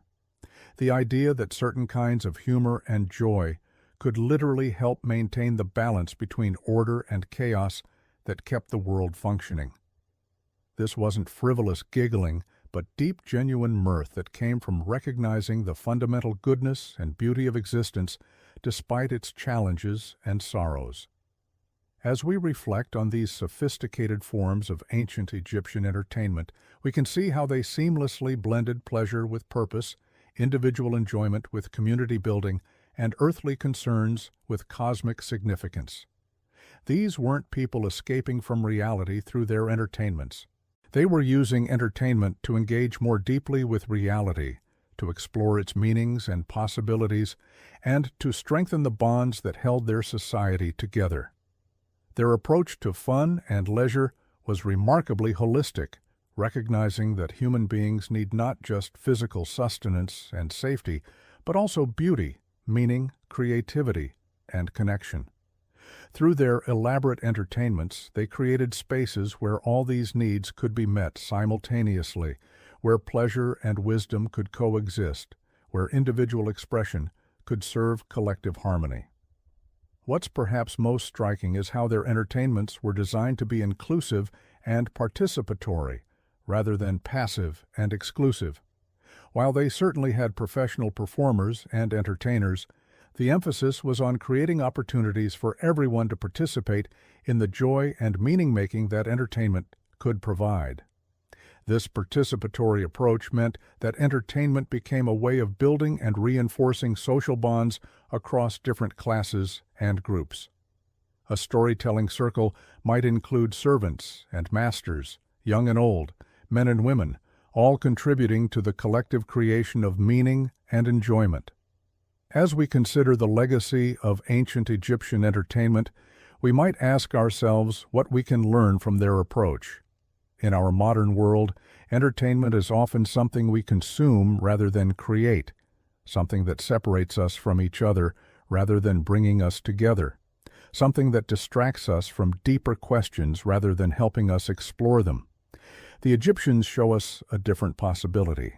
Entertainment as a tool for building community, exploring meaning, practicing for life's challenges, and celebrating the profound gift of existence itself. Their games and performances weren't just ways to pass time, but ways to make time meaningful, to transform ordinary moments into opportunities for growth, connection, and transcendence. Perhaps most importantly, they understood that the impulse to play, to create, to laugh, and to celebrate isn't a frivolous distraction from the serious business of life. It's an essential part of what makes life worth living. Through their sophisticated entertainments, they created a culture where joy and wisdom, pleasure and purpose, individual expression, and collective harmony could all flourish together. As we drift off to sleep tonight, we might imagine ourselves transported back to that torch-lit courtyard along the Nile, surrounded by the gentle music and warm laughter of people who understood that entertainment at its best is a form of love. Love for life, love for each other, and love for the mysterious, beautiful, challenging gift of human existence itself. In their games and stories, their contests and celebrations, their role-playing and dream-sharing, the ancient Egyptians created a template for how human beings might use their capacity for creativity and joy, not just to escape from the difficulties of life, but to transform those difficulties into opportunities for meaning, connection, and transcendence. Sweet dreams, dear listeners, and may your own entertainment and leisure be filled with the kind of depth, purpose, and joy that the ancient Egyptians understood so well. Tomorrow, we'll continue our journey through their remarkable world, exploring even more ways they found to make life not just bearable, but beautiful, meaningful, and profoundly worth living. Boring History, Strange Things People Did for Fun in Ancient Egypt, Part 8. But perhaps nothing reveals more about the fascinating contradictions of ancient Egyptian society than the elaborate rituals surrounding death and the afterlife. While we might expect death-related activities to be somber affairs relegated to priests and embalmer, the truth is far more intriguing. Death for the ancient Egyptians was not an ending, but a transformation. And this belief spawned some of the most bizarre and captivating entertainment practices in human history. Consider the Festival of the Valley, one of the most anticipated celebrations in the ancient Egyptian calendar. This wasn't your typical funeral gathering. Instead, families would literally party with their deceased relatives. They would carry mummified ancestors from their tombs, dress them in fresh linens and jewelry, and include them in elaborate feasts complete with music, dancing, and storytelling. Imagine the scene. Dozens of families spread across the necropolis, sharing meals with their mummified grandparents, while children played games between the tomb entrances. The dead weren't just remembered, they were active participants in the celebration. The preparation for these festivals was itself a form of entertainment that could last for weeks. Families would compete to see who could provide the most elaborate decorations for their ancestral mummies. Professional mourers skilled in the art of dramatic lamentation would rehearse increasingly theatrical displays of grief and joy. These weren't simple hired weepers, but trained performers who could shift from heart-wrenching sobs to jubilant celebration at a moment's notice, often incorporating acrobatic elements into their performances. But the Egyptians took their death-related entertainment even further with mummy unwrapping parties. These weren't the Victorian-era curiosities you might imagine, but ancient Egyptian social gatherings where families would ceremonially unwrap and rewrap their ancestors while recounting family histories and legends. The process could take hours, with each layer of linen revealing amulets, jewelry, and personal items that would spark new stories and memories. Professional storytellers would weave these discoveries into epic narratives, transforming a simple unwrapping into an immersive theatrical experience. Even more extraordinary were the traveling mummy shows that wealthy families would organize. These elaborate processions would transport mummified relatives from town to town, complete with musicians, dancers, and performers who would reenact the deceased person's greatest achievements. These weren't solemn funeral marches, but vibrant celebrations that could last for days, with each stop featuring different entertainment tailored to local tastes and traditions. The ancient Egyptians also developed a peculiar form of interactive storytelling centered around the afterlife journey. Families would gather in tomb chambers and take turns narrating their deceased relatives' adventures in the underworld, using the elaborate wall paintings as visual aids. These sessions could become incredibly elaborate, with participants taking on different roles, some playing gods, others representing demons or helpful spirits. Children were especially encouraged to participate, learning family history and religious beliefs through these immersive storytelling sessions. Perhaps most remarkably, the Egyptians created what we might recognize today as the world's first escape rooms built directly into tomb complexes. These weren't designed to keep grave robbers out, but rather to entertain visiting family members. The puzzles and challenges were based on scenes from the Book of the Dead, requiring visitors to demonstrate their knowledge of afterlife navigation to progress through different chambers. Successful completion of these challenges was believed to provide spiritual benefits to both the living participants and their deceased relatives.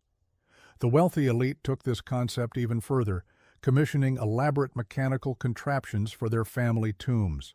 These devices, operated by hidden counterweights and water systems, could create moving statues, opening and closing doors, and even simulated conversations with the dead through cleverly hidden speaking tubes operated by concealed priests. Visiting these tombs became a form of entertainment that combined religious devotion with technological marvel. But not all death-related entertainment was reserved for family members. The Egyptians also developed public spectacles around mummification itself.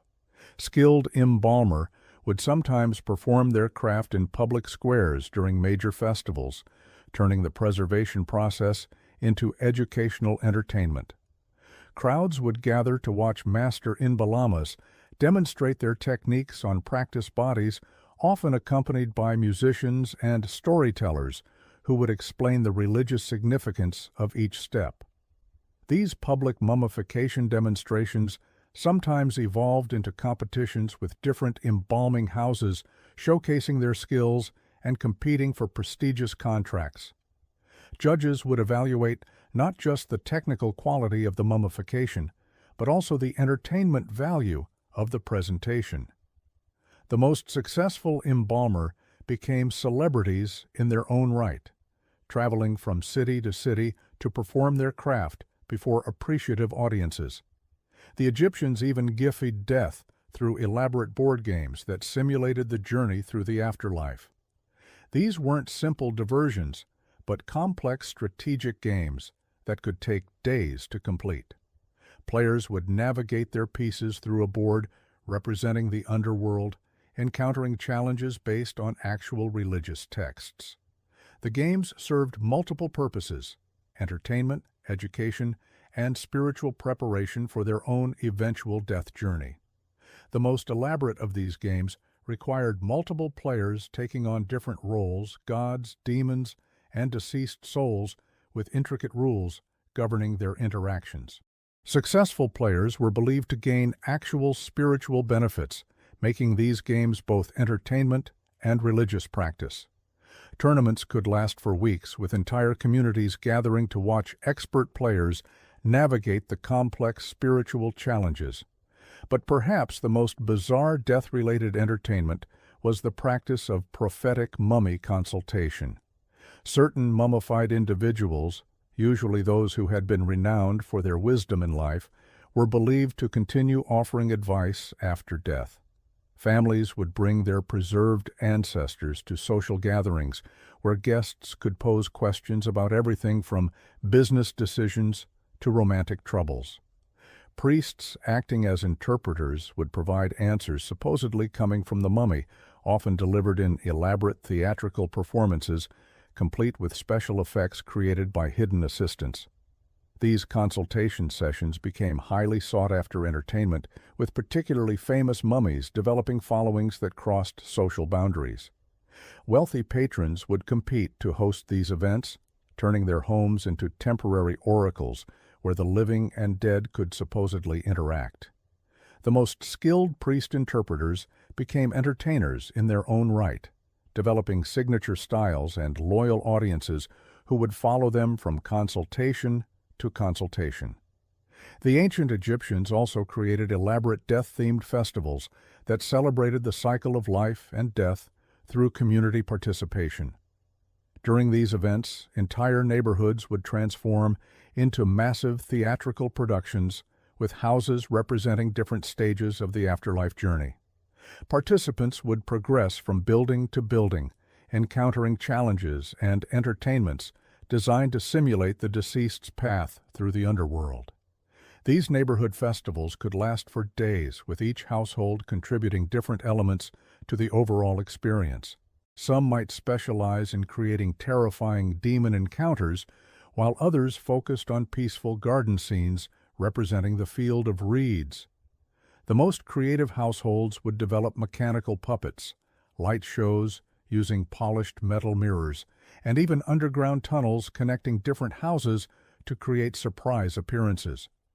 What's remarkable about these Death Sea-centered entertainment practices is how they reflect the Egyptian understanding of existence as a continuous cycle, rather than a linear progression from life to death.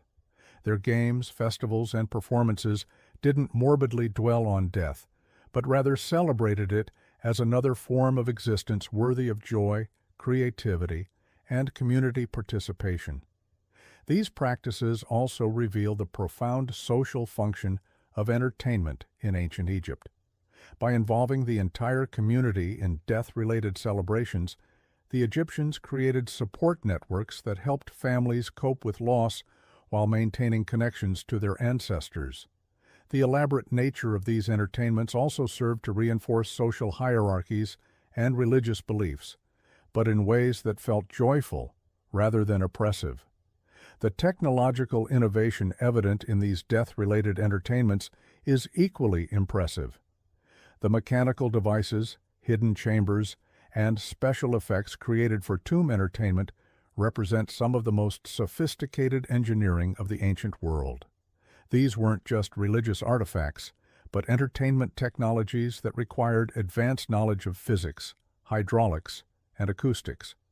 Perhaps most importantly, these practices demonstrate how the ancient Egyptians refused to let even death diminish their capacity for joy, creativity, and social connection.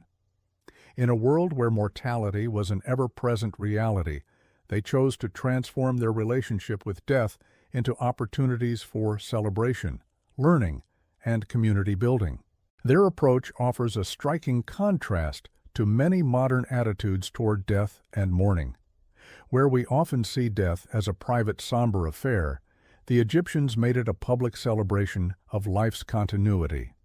Their elaborate entertainment surrounding death weren't denial or avoidance, but rather a sophisticated cultural response that acknowledged death's reality while refusing to let it dominate their emotional landscape.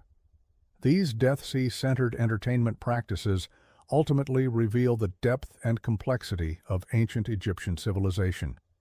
They were a people who could find joy and meaning in every aspect of existence, transforming even the most challenging human experiences into opportunities for creativity, connection, and celebration.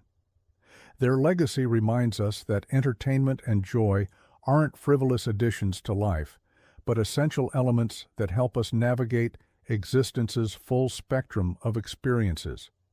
In understanding how the ancient Egyptians turned death into entertainment, we gain insight not just into their remarkable civilization, but into the human capacity for resilience, creativity, and connection. Their practices challenge us to consider how we might approach our own difficult experiences with similar imagination and community spirit, finding ways to transform challenge into celebration and isolation into connection. Looking at your existing script content and the reference materials, here's part 9 of your 12-part YouTube video script on ancient Egyptian entertainment. Now, we must venture into perhaps the most fascinating aspect of ancient Egyptian entertainment, their elaborate death games and afterlife spectacles. While we've explored their mystical board games and grand festivals, nothing quite captures the Egyptian imagination like their relationship with death itself, which they transformed from something to be feared into the ultimate form of entertainment. Picture, if you will, the grand necropolis of Saqqara during the height of the Old Kingdom. Here, death was not an ending, but a spectacular beginning, a theatrical production that could last for months and involve entire communities. The wealthy elite didn't simply die. They orchestrated their own eternal entertainment complete with intricate puzzles, hidden chambers, and elaborate performances that would continue long after their last breath. The process began with what we might call death auditions, elaborate planning sessions where the soon-to-be deceased would work with priests, architects, and performers to design their ultimate afterlife experience. These weren't somber affairs, but rather creative workshops, buzzing with excitement. Imagine a pharaoh spending his final years not in despair, but in the thrilling anticipation of directing his own cosmic drama. The mummification process itself became a form of ritualized theater. Far from the sterile clinical procedure we might imagine, it was a 70-day festival of preservation that drew crowds from across the kingdom. Spectators would gather to witness the careful choreography of the Inbalamas, who performed their sacred duties with the precision of master performers. Each step from the removal of organs to the wrapping in linen was accompanied by chants, music, and elaborate ceremonies that transformed the deceased into the star of their own eternal show. But the real entertainment began with the tomb itself. Egyptian tombs weren't merely burial chambers, they were elaborate escape rooms designed to challenge and delight both the deceased and future visitors. The wealthy would commission architects to create mind-bending puzzles, secret passages, and booby traps that would keep grave robbers at bay while providing endless amusement for the departed soul navigating the afterlife. The tomb of Khayyam Waset, son of Ramesses II, featured what archaeologists now recognize as one of history's first interactive entertainment complexes. Visitors, both living and dead, could trigger mechanical devices that would animate painted figures on the walls, creating primitive but effective moving pictures that told the story of the deceased's journey through the underworld. These weren't static paintings, but dynamic narratives that unfolded as viewers solved riddles and activated hidden mechanisms. The walls themselves became canvases for what we might call the world's first immersive storytelling experiences. The famous tomb paintings we admire today weren't just art, they were interactive entertainment systems. Priests would guide visitors through elaborate tours, using torchlight to animate the figures and create shadow plays that brought the painted scenes to life. The flickering flames would make the painted dancers appear to move. The musicians seem to play, and the hunting scenes come alive with motion and drama. These tomb entertainments served multiple purposes within Egyptian society. For the living, they provided a unique form of recreational activity that combined education, spiritual reflection, and pure spectacle. Families would organize elaborate picnics in the courtyards of tombs, treating these sacred spaces as entertainment venues where they could commune with their ancestors while enjoying music, dance, and storytelling. The deceased, according to Egyptian belief, continued to participate in these entertainments. The elaborate false doors found in many tombs weren't merely symbolic. They were believed to be functional portals through which the dead could emerge to join the festivities. Tomb owners would commission ongoing performances, ensuring that professional entertainers would regularly visit their burial sites to perform for both the living visitors and the deceased occupants. Perhaps most remarkably, the Egyptians developed what we might call death tourism, organized expeditions to visit famous tombs and participate in their associated entertainments. The tomb of the architect Hezi-Ra became particularly popular for its innovative acoustic design, which created haunting echo effects that visitors interpreted as the voice of the deceased offering commentary on the performances taking place in his honor. The practice of tomb theater reached its zenith during the New Kingdom when wealthy Egyptians began commissioning fully functional performance spaces within their burial complexes. These underground amphitheaters could accommodate dozens of performers and hundreds of spectators, creating a literally underground entertainment industry that thrived for centuries. The psychological impact of these death entertainments on Egyptian society cannot be overstated. By transforming death into a form of spectacular entertainment, the Egyptians essentially eliminated the fear that plagued other ancient cultures. Death became something to anticipate with excitement rather than dread, knowing that it marked the beginning of an eternal entertainment experience rather than an ending. This transformation of mortality into spectacle influenced every aspect of Egyptian life. People lived not just for the present moment, but for their future entertainment value. They accumulated stories, developed skills, and cultivated relationships that would enhance their eternal performance. In effect, every Egyptian became both the protagonist and director of their own cosmic entertainment production. The ripple effects extended beyond individual entertainment to reshape Egyptian concepts of memory, legacy, and community. The dead weren't forgotten or mourned in the traditional sense. They became permanent cast members in an ongoing community theater production that spanned generations. Families would visit tombs not to grieve, but to participate in elaborate entertainments that kept the memory of their ancestors vibrantly alive. These death spectacles also served as powerful tools for social cohesion and cultural transmission. The stories told in tombs, the puzzles solved, and the performances witnessed all served to reinforce Egyptian values, beliefs, and traditions. Children learned about their heritage not through dry recitation, but through thrilling adventures in the elaborate entertainment complexes of the dead. The economic impact was equally significant. The death entertainment industry employed thousands of craftsmen, performers, architects, and priests, creating an entire economic sector devoted to posthumous pleasure. Tomb construction became one of Egypt's largest industries, not merely for religious reasons, but because these elaborate entertainment complexes required massive resources and sophisticated planning.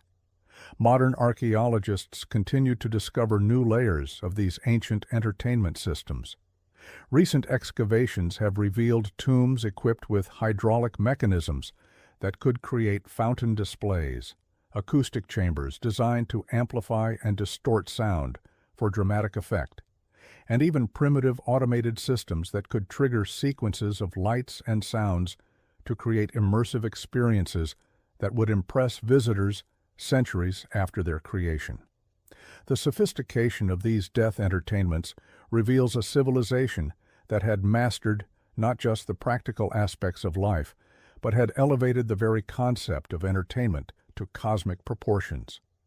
The Egyptians understood that true entertainment transcends the boundaries between life and death, creating experiences that could provide joy, wonder, and meaning across the vast expanse of eternity. As we stand today in the shadow of these ancient monuments, we're not just viewing archaeological artifacts, but witnessing the remains of the world's most ambitious entertainment project, a civilization-wide effort to transform death itself into the ultimate form of recreational activity. The Egyptians succeeded in creating entertainment that was literally timeless, providing amusement and wonder that continues to captivate audiences thousands of years after the last performance ended. Boring history. Strange things people did for fun in ancient Egypt. Part 10. The elaborate festivals and death rituals of ancient Egypt were not merely entertainment. They were sophisticated mechanisms of social engineering that transformed the most primal human experiences into spectacles of collective meaning. But beyond these grand displays lay another layer of Egyptian entertainment culture, one that reveals perhaps the most fascinating aspect of how this civilization understood pleasure, power, and the human condition itself. The Egyptians possessed what we might call an institutionalized approach to fun, a systematic method of organizing leisure that served multiple masters simultaneously. Entertainment was never just entertainment. It was education, it was politics, it was religion, and it was social control, all wrapped into experiences so compelling that participants rarely questioned the deeper currents flowing beneath the surface of their enjoyment. Consider the phenomenon of Egyptian sporting competitions, which evolved far beyond simple athletic contests into elaborate theatrical productions that could last for weeks. The most spectacular of these were the river festivals, where entire communities would gather along the Nile to witness competitions that combined athleticism with religious ceremony and political messaging in ways that would make modern event planners weep with envy. The Festival of Opet, held annually in Thebes, exemplifies this multi-layered approach to entertainment. What appeared to be a celebration of the god Amun's journey from Kerak to Luxor was actually a masterpiece of ancient edutainment.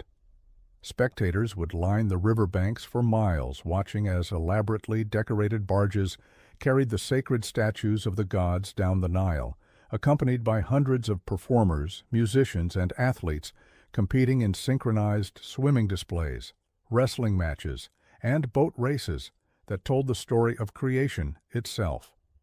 But here's where it gets really interesting. These festivals weren't just watched. They were participated in by people from every social class, creating temporary communities where normal hierarchies were suspended or even inverted. Slaves could compete against nobles in certain events, women could judge male competitors, and children could mock their elders in sanctioned comedy performances. For brief, carefully controlled periods, Egyptian society turned itself upside down in the name of entertainment. The psychological sophistication of this approach becomes clear when we examine the records kept by festival organizers. Yes, they actually had ancient event planners who documented attendance, crowd reactions, and the effectiveness of different entertainment strategies. These papyrus documents reveal that Egyptian authorities understood concepts we now associate with modern psychology: the need for cathartic release, the power of shared emotional experiences to build social cohesion, and the way that controlled transgression could actually strengthen social norms by providing safe outlets for rebellion. Take the Feast of Drunkenness, celebrated in honor of the goddess Hathor. This wasn't just an excuse to party. It was a carefully orchestrated exploration of altered consciousness that served both religious and social functions. Participants would consume specially prepared alcoholic beverages designed to induce specific types of intoxication, from mild euphoria to profound spiritual visions. But the drinking was structured around elaborate games and challenges that tested not just physical coordination, but moral reasoning, creative thinking, and social bonding. The games themselves were ingenious. One popular activity involved teams of intoxicated participants trying to navigate obstacle courses while maintaining complex group chants that told mythological stories. Another required drunk individuals to paint murals depicting their dreams and fears, which were then interpreted by priests and used for community counseling sessions. The Egyptians had essentially invented therapeutic recreation 3,000 years before we gave it a name. But perhaps the most remarkable aspect of Egyptian entertainment culture was their development of what we might call immersive reality experiences, elaborate role-playing events that could last for months and involved entire cities. The most famous of these was the annual judgment, where communities would reenact the mythological trial of Osiris with ordinary citizens playing the roles of gods, demons, and cosmic forces. These weren't simple pageants. Participants underwent extensive preparation, learning not just their roles, but the philosophical and theological principles behind them. They studied acting techniques, practiced ritualized combat, and mastered the complex musical and poetic traditions associated with their characters. When the event finally began, the entire community would be transformed into a living mythology where every interaction carried deeper meaning and every decision had cosmic significance. The psychological impact of these experiences was profound. Participants reported lasting changes in their worldview, their relationships, and their understanding of their place in the cosmic order. Modern researchers studying these ancient accounts have identified parallels with contemporary immersive theater, virtual reality experiences, and even modern therapeutic techniques like psychodrama. What made these Egyptian entertainment formats so effective was their integration of multiple sensory modalities and meaning-making systems. A single festival might combine visual spectacle, musical performance, physical challenge, intellectual puzzle solving, spiritual practice, social bonding, and political education into a seamless whole that engaged participants on every level of their being. The Egyptians also understood something that modern entertainment often forgets: the power of genuine stakes. Their games and competitions weren't just diversions. They had real consequences for participants' social status, economic opportunities, and even their prospects in the afterlife. When you're competing in a chariot race that will determine not just who wins a prize, but who gets to marry the pharaoh's daughter, or who earns the right to be buried in a particular cemetery, the entertainment takes on a weight and intensity that makes modern sports seem almost trivial by comparison. This integration of entertainment with life's most important decisions created a culture where fun was never frivolous. Every joke, every game, every festival was an opportunity for personal growth, social advancement, and spiritual development. The Egyptians had created a civilization where entertainment and meaning were so thoroughly intertwined that the very concept of mere amusement would have seemed bizarre. The decline of this entertainment culture offers sobering lessons for our own time. As Egypt was conquered by successive empires, Persian, Greek, Roman, the new rulers often maintained the surface forms of Egyptian festivals and games while stripping away their deeper meaning and social function. The result was entertainment that looked similar but felt hollow, spectacle without substance, fun without purpose. The Roman-era accounts of Egyptian festivals describe events that were more elaborate and expensive than ever before, but somehow less satisfying to participants. The careful balance between individual pleasure and collective meaning had been lost, replaced by a more familiar pattern of passive consumption and hierarchical display. Entertainment had become something done to people rather than something done by and with them. This transformation reveals perhaps the most important insight from ancient Egyptian entertainment culture: that true fun, the kind that nourishes the human spirit and strengthens social bonds, requires more than just pleasure or excitement. It requires meaning, purpose, and genuine connection to something larger than ourselves. The Egyptians understood that entertainment at its best is not an escape from life, but a deeper engagement with it, not a distraction from our humanity, but a celebration of it. As we reflect on these ancient approaches to fun and leisure, we might ask ourselves what our own entertainment culture says about our values, our understanding of human nature, and our vision of the good life. Do our games and festivals and spectacles bring us together or drive us apart? Do they make us more ourselves or less? Do they help us grow or keep us static? The legacy of ancient Egyptian entertainment culture suggests that these questions matter more than we might think. In their festivals and games and elaborate death rituals, the Egyptians created not just diversions, but technologies of human flourishing, sophisticated methods for helping people become more fully themselves while remaining connected to their communities and their cosmos.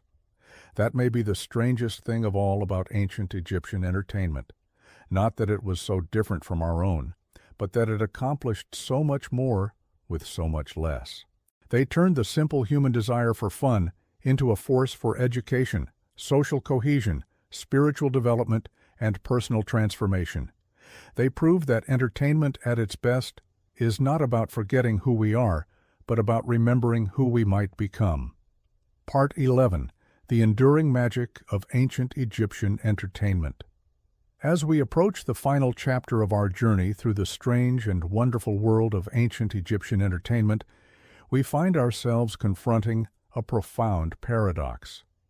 Here was a civilization that lived so intimately with death, yet celebrated life with such exuberant joy. They built their greatest monuments as tombs, yet filled their days with games, festivals, music, and laughter that echoed across the Nile for over 3 millennia. The ancient Egyptians understood something that perhaps we have forgotten in our modern age. That entertainment was never just about passing time or escaping reality. It was about weaving the very fabric of civilization itself. Every board game played in a workers' village strengthened social bonds. Every religious festival reinforced cosmic order. Every story told around a flickering oil lamp transmitted the wisdom of generations. Every dance performed in a temple courtyard connected the earthly realm to the divine. Consider for a moment the extraordinary sophistication of their approach to what we might dismissively call fun. The game of Senet wasn't merely a way to WH away an evening. It was a cosmic journey that prepared the soul for the afterlife while teaching strategy, patience, and acceptance of fate. The great festivals weren't simply excuses for revelry. They were carefully orchestrated events that renewed the social contract between pharaoh and people, reinforced religious beliefs, and provided essential psychological release from the hardships of daily life. The Egyptians created entertainment that served multiple masters simultaneously. A royal hunt wasn't just sport. It was political theater, religious ritual, and military training rolled into one spectacular performance. A storytelling session wasn't just idle chatter. It was education, moral instruction, and community bonding wrapped in the irresistible package of narrative. A musical performance wasn't just aesthetic pleasure.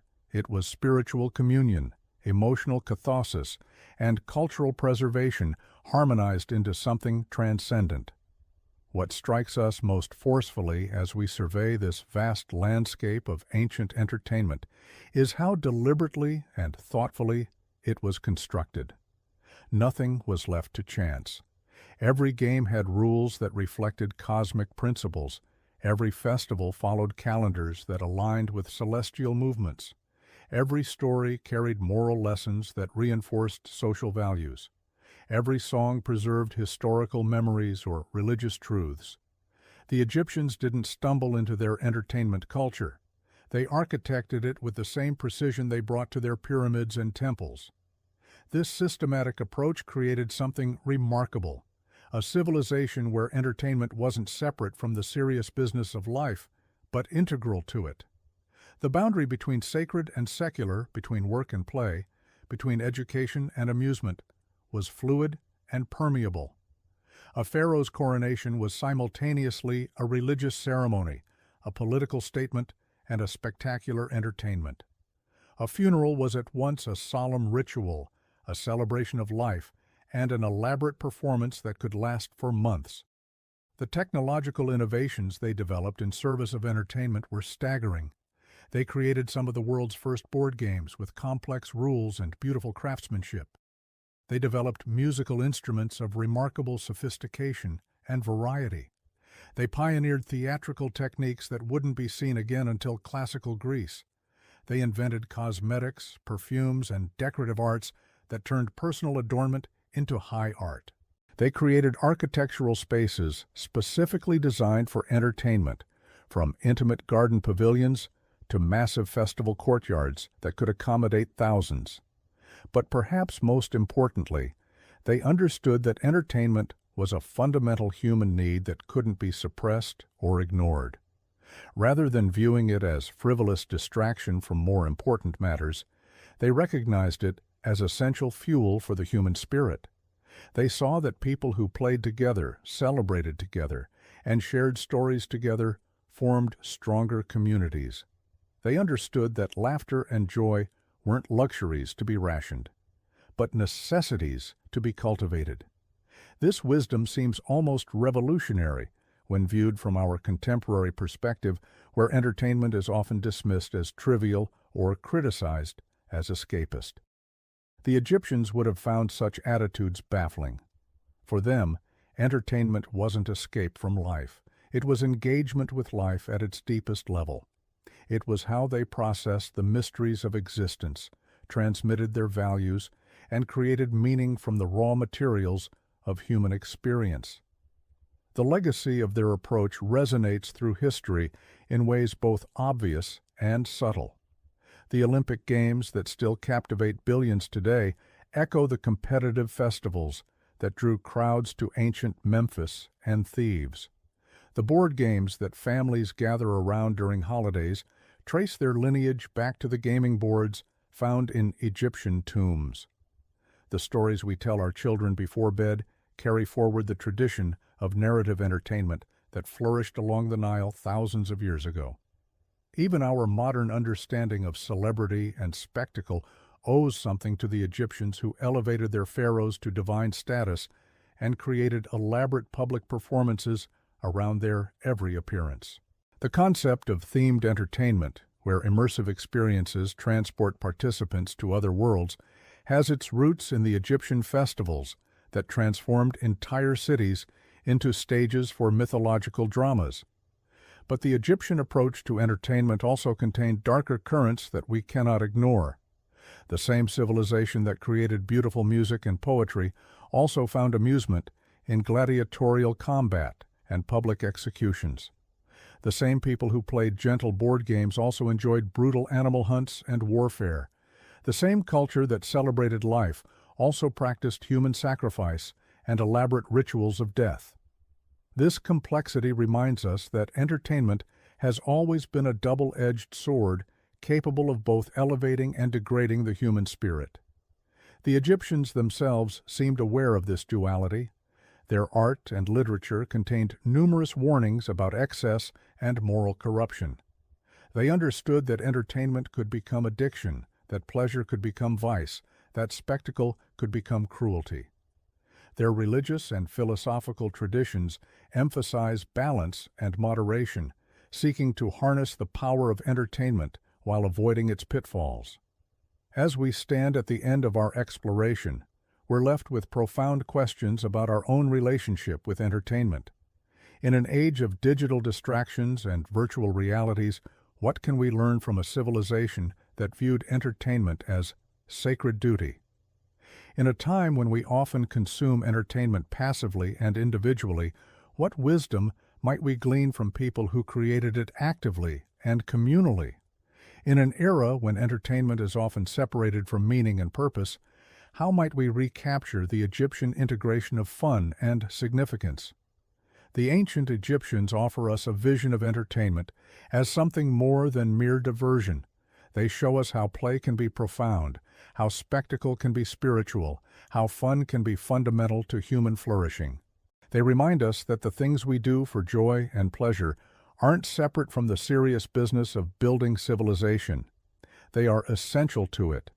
Their legacy challenges us to think more deeply about the role of entertainment in our own lives and societies. It invites us to consider whether our modern entertainment culture truly serves human needs or merely exploits them. It encourages us to ask whether we're creating forms of fun that strengthen communities and transmit wisdom, or simply consuming products that isolate us and diminish us. The strange things the ancient Egyptians did for fun weren't really so strange after all. They were profound expressions of human creativity, ingenuity, and social intelligence. They were attempts to make sense of existence, to find joy in difficulty, to create bonds that transcended individual mortality. They were, in short, deeply human responses to the eternal challenge of how to live meaningfully in an uncertain world. And in that sense, perhaps, we are not so different from those ancient people dancing in temple courtyards, playing games by lamplight, and telling stories under desert stars. We too seek meaning in our entertainment. We too use play to process reality. We too gather together in search of shared joy and common purpose. The forms may have changed, but the fundamental human needs that drive us to seek fun and meaning remain remarkably constant across the millennia. The ancient Egyptians understood something that we would do well to remember. That entertainment isn't the opposite of serious life. It's one of the ways serious life gets lived. It's how we learn, how we bond, how we heal, how we hope. It's how we transform the mere passage of time into something richer, deeper, and more beautiful. In their strange and wonderful approaches to fun, they created a template for human flourishing that still has much to teach us today. Based on the reference materials provided, here's part 12 of the script for Boring History: Strange Things People Did for Fun in Ancient Egypt. As we reach the end of our journey through the dusty corridors of ancient Egyptian entertainment, it's remarkable to see how these seemingly strange practices actually reveal a civilization of extraordinary sophistication and depth. What might appear bizarre to our modern eyes was in fact a carefully orchestrated system of activities that served multiple vital functions in Egyptian society.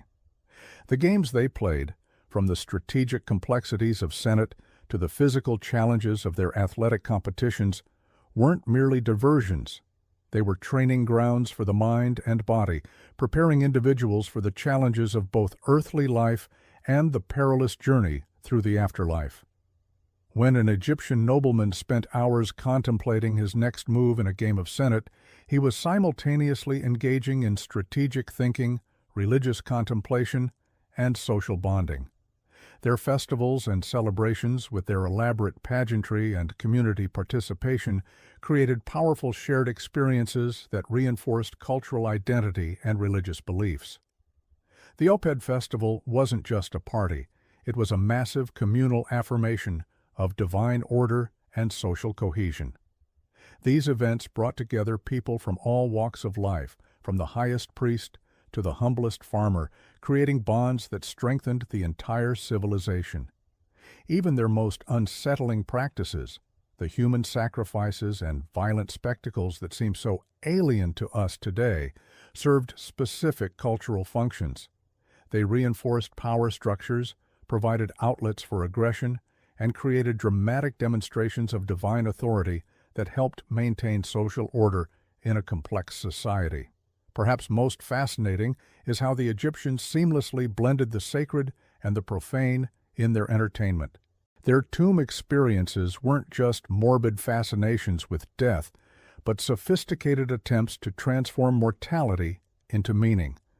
They turned the ultimate human fear into a source of communal strength and individual purpose. The theatrical performances and storytelling traditions they developed didn't just entertain. They educated through dramatic retellings of mythological tales and historical events. They transmitted crucial cultural knowledge across generations. A child watching a performance about the gods wasn't just being entertained. They were receiving a comprehensive education in theology, ethics, and social expectations. Their innovations in role-playing and social reversals during festivals provided crucial psychological outlets in a highly stratified society. These temporary inversions of normal social order allowed for the release of tensions that might otherwise have torn their civilization apart. Even the darkest aspects of their entertainment culture served this function, providing controlled spaces for the expression of violence and aggression. What emerges from our exploration is a picture of a civilization that understood something profound about human nature. They recognized that joy, meaning, and community are not luxuries, but necessities for a thriving society. Their approach to entertainment was holistic, addressing spiritual, psychological, social, and educational needs simultaneously. The ancient Egyptians created a culture where fun was never frivolous. Every game, every festival, every story served multiple purposes. Weaving together entertainment with education, pleasure with purpose, individual fulfillment with communal strength. They understood that a civilization's approach to leisure and entertainment reveals its deepest values and priorities. As we close this exploration of ancient Egyptian entertainment, we're left with valuable insights about the role of fun and meaning in human life. Their legacy reminds us that entertainment at its best doesn't just distract us from life's challenges, but helps us build the resilience, community connections, and sense of purpose we need to face those challenges together in our modern world of endless entertainment options. Perhaps we could learn something from the Egyptians about creating forms of fun that truly nourish the human spirit. The strange things ancient Egyptians did for fun weren't so strange after all. They were the building blocks of one of history's most enduring civilizations.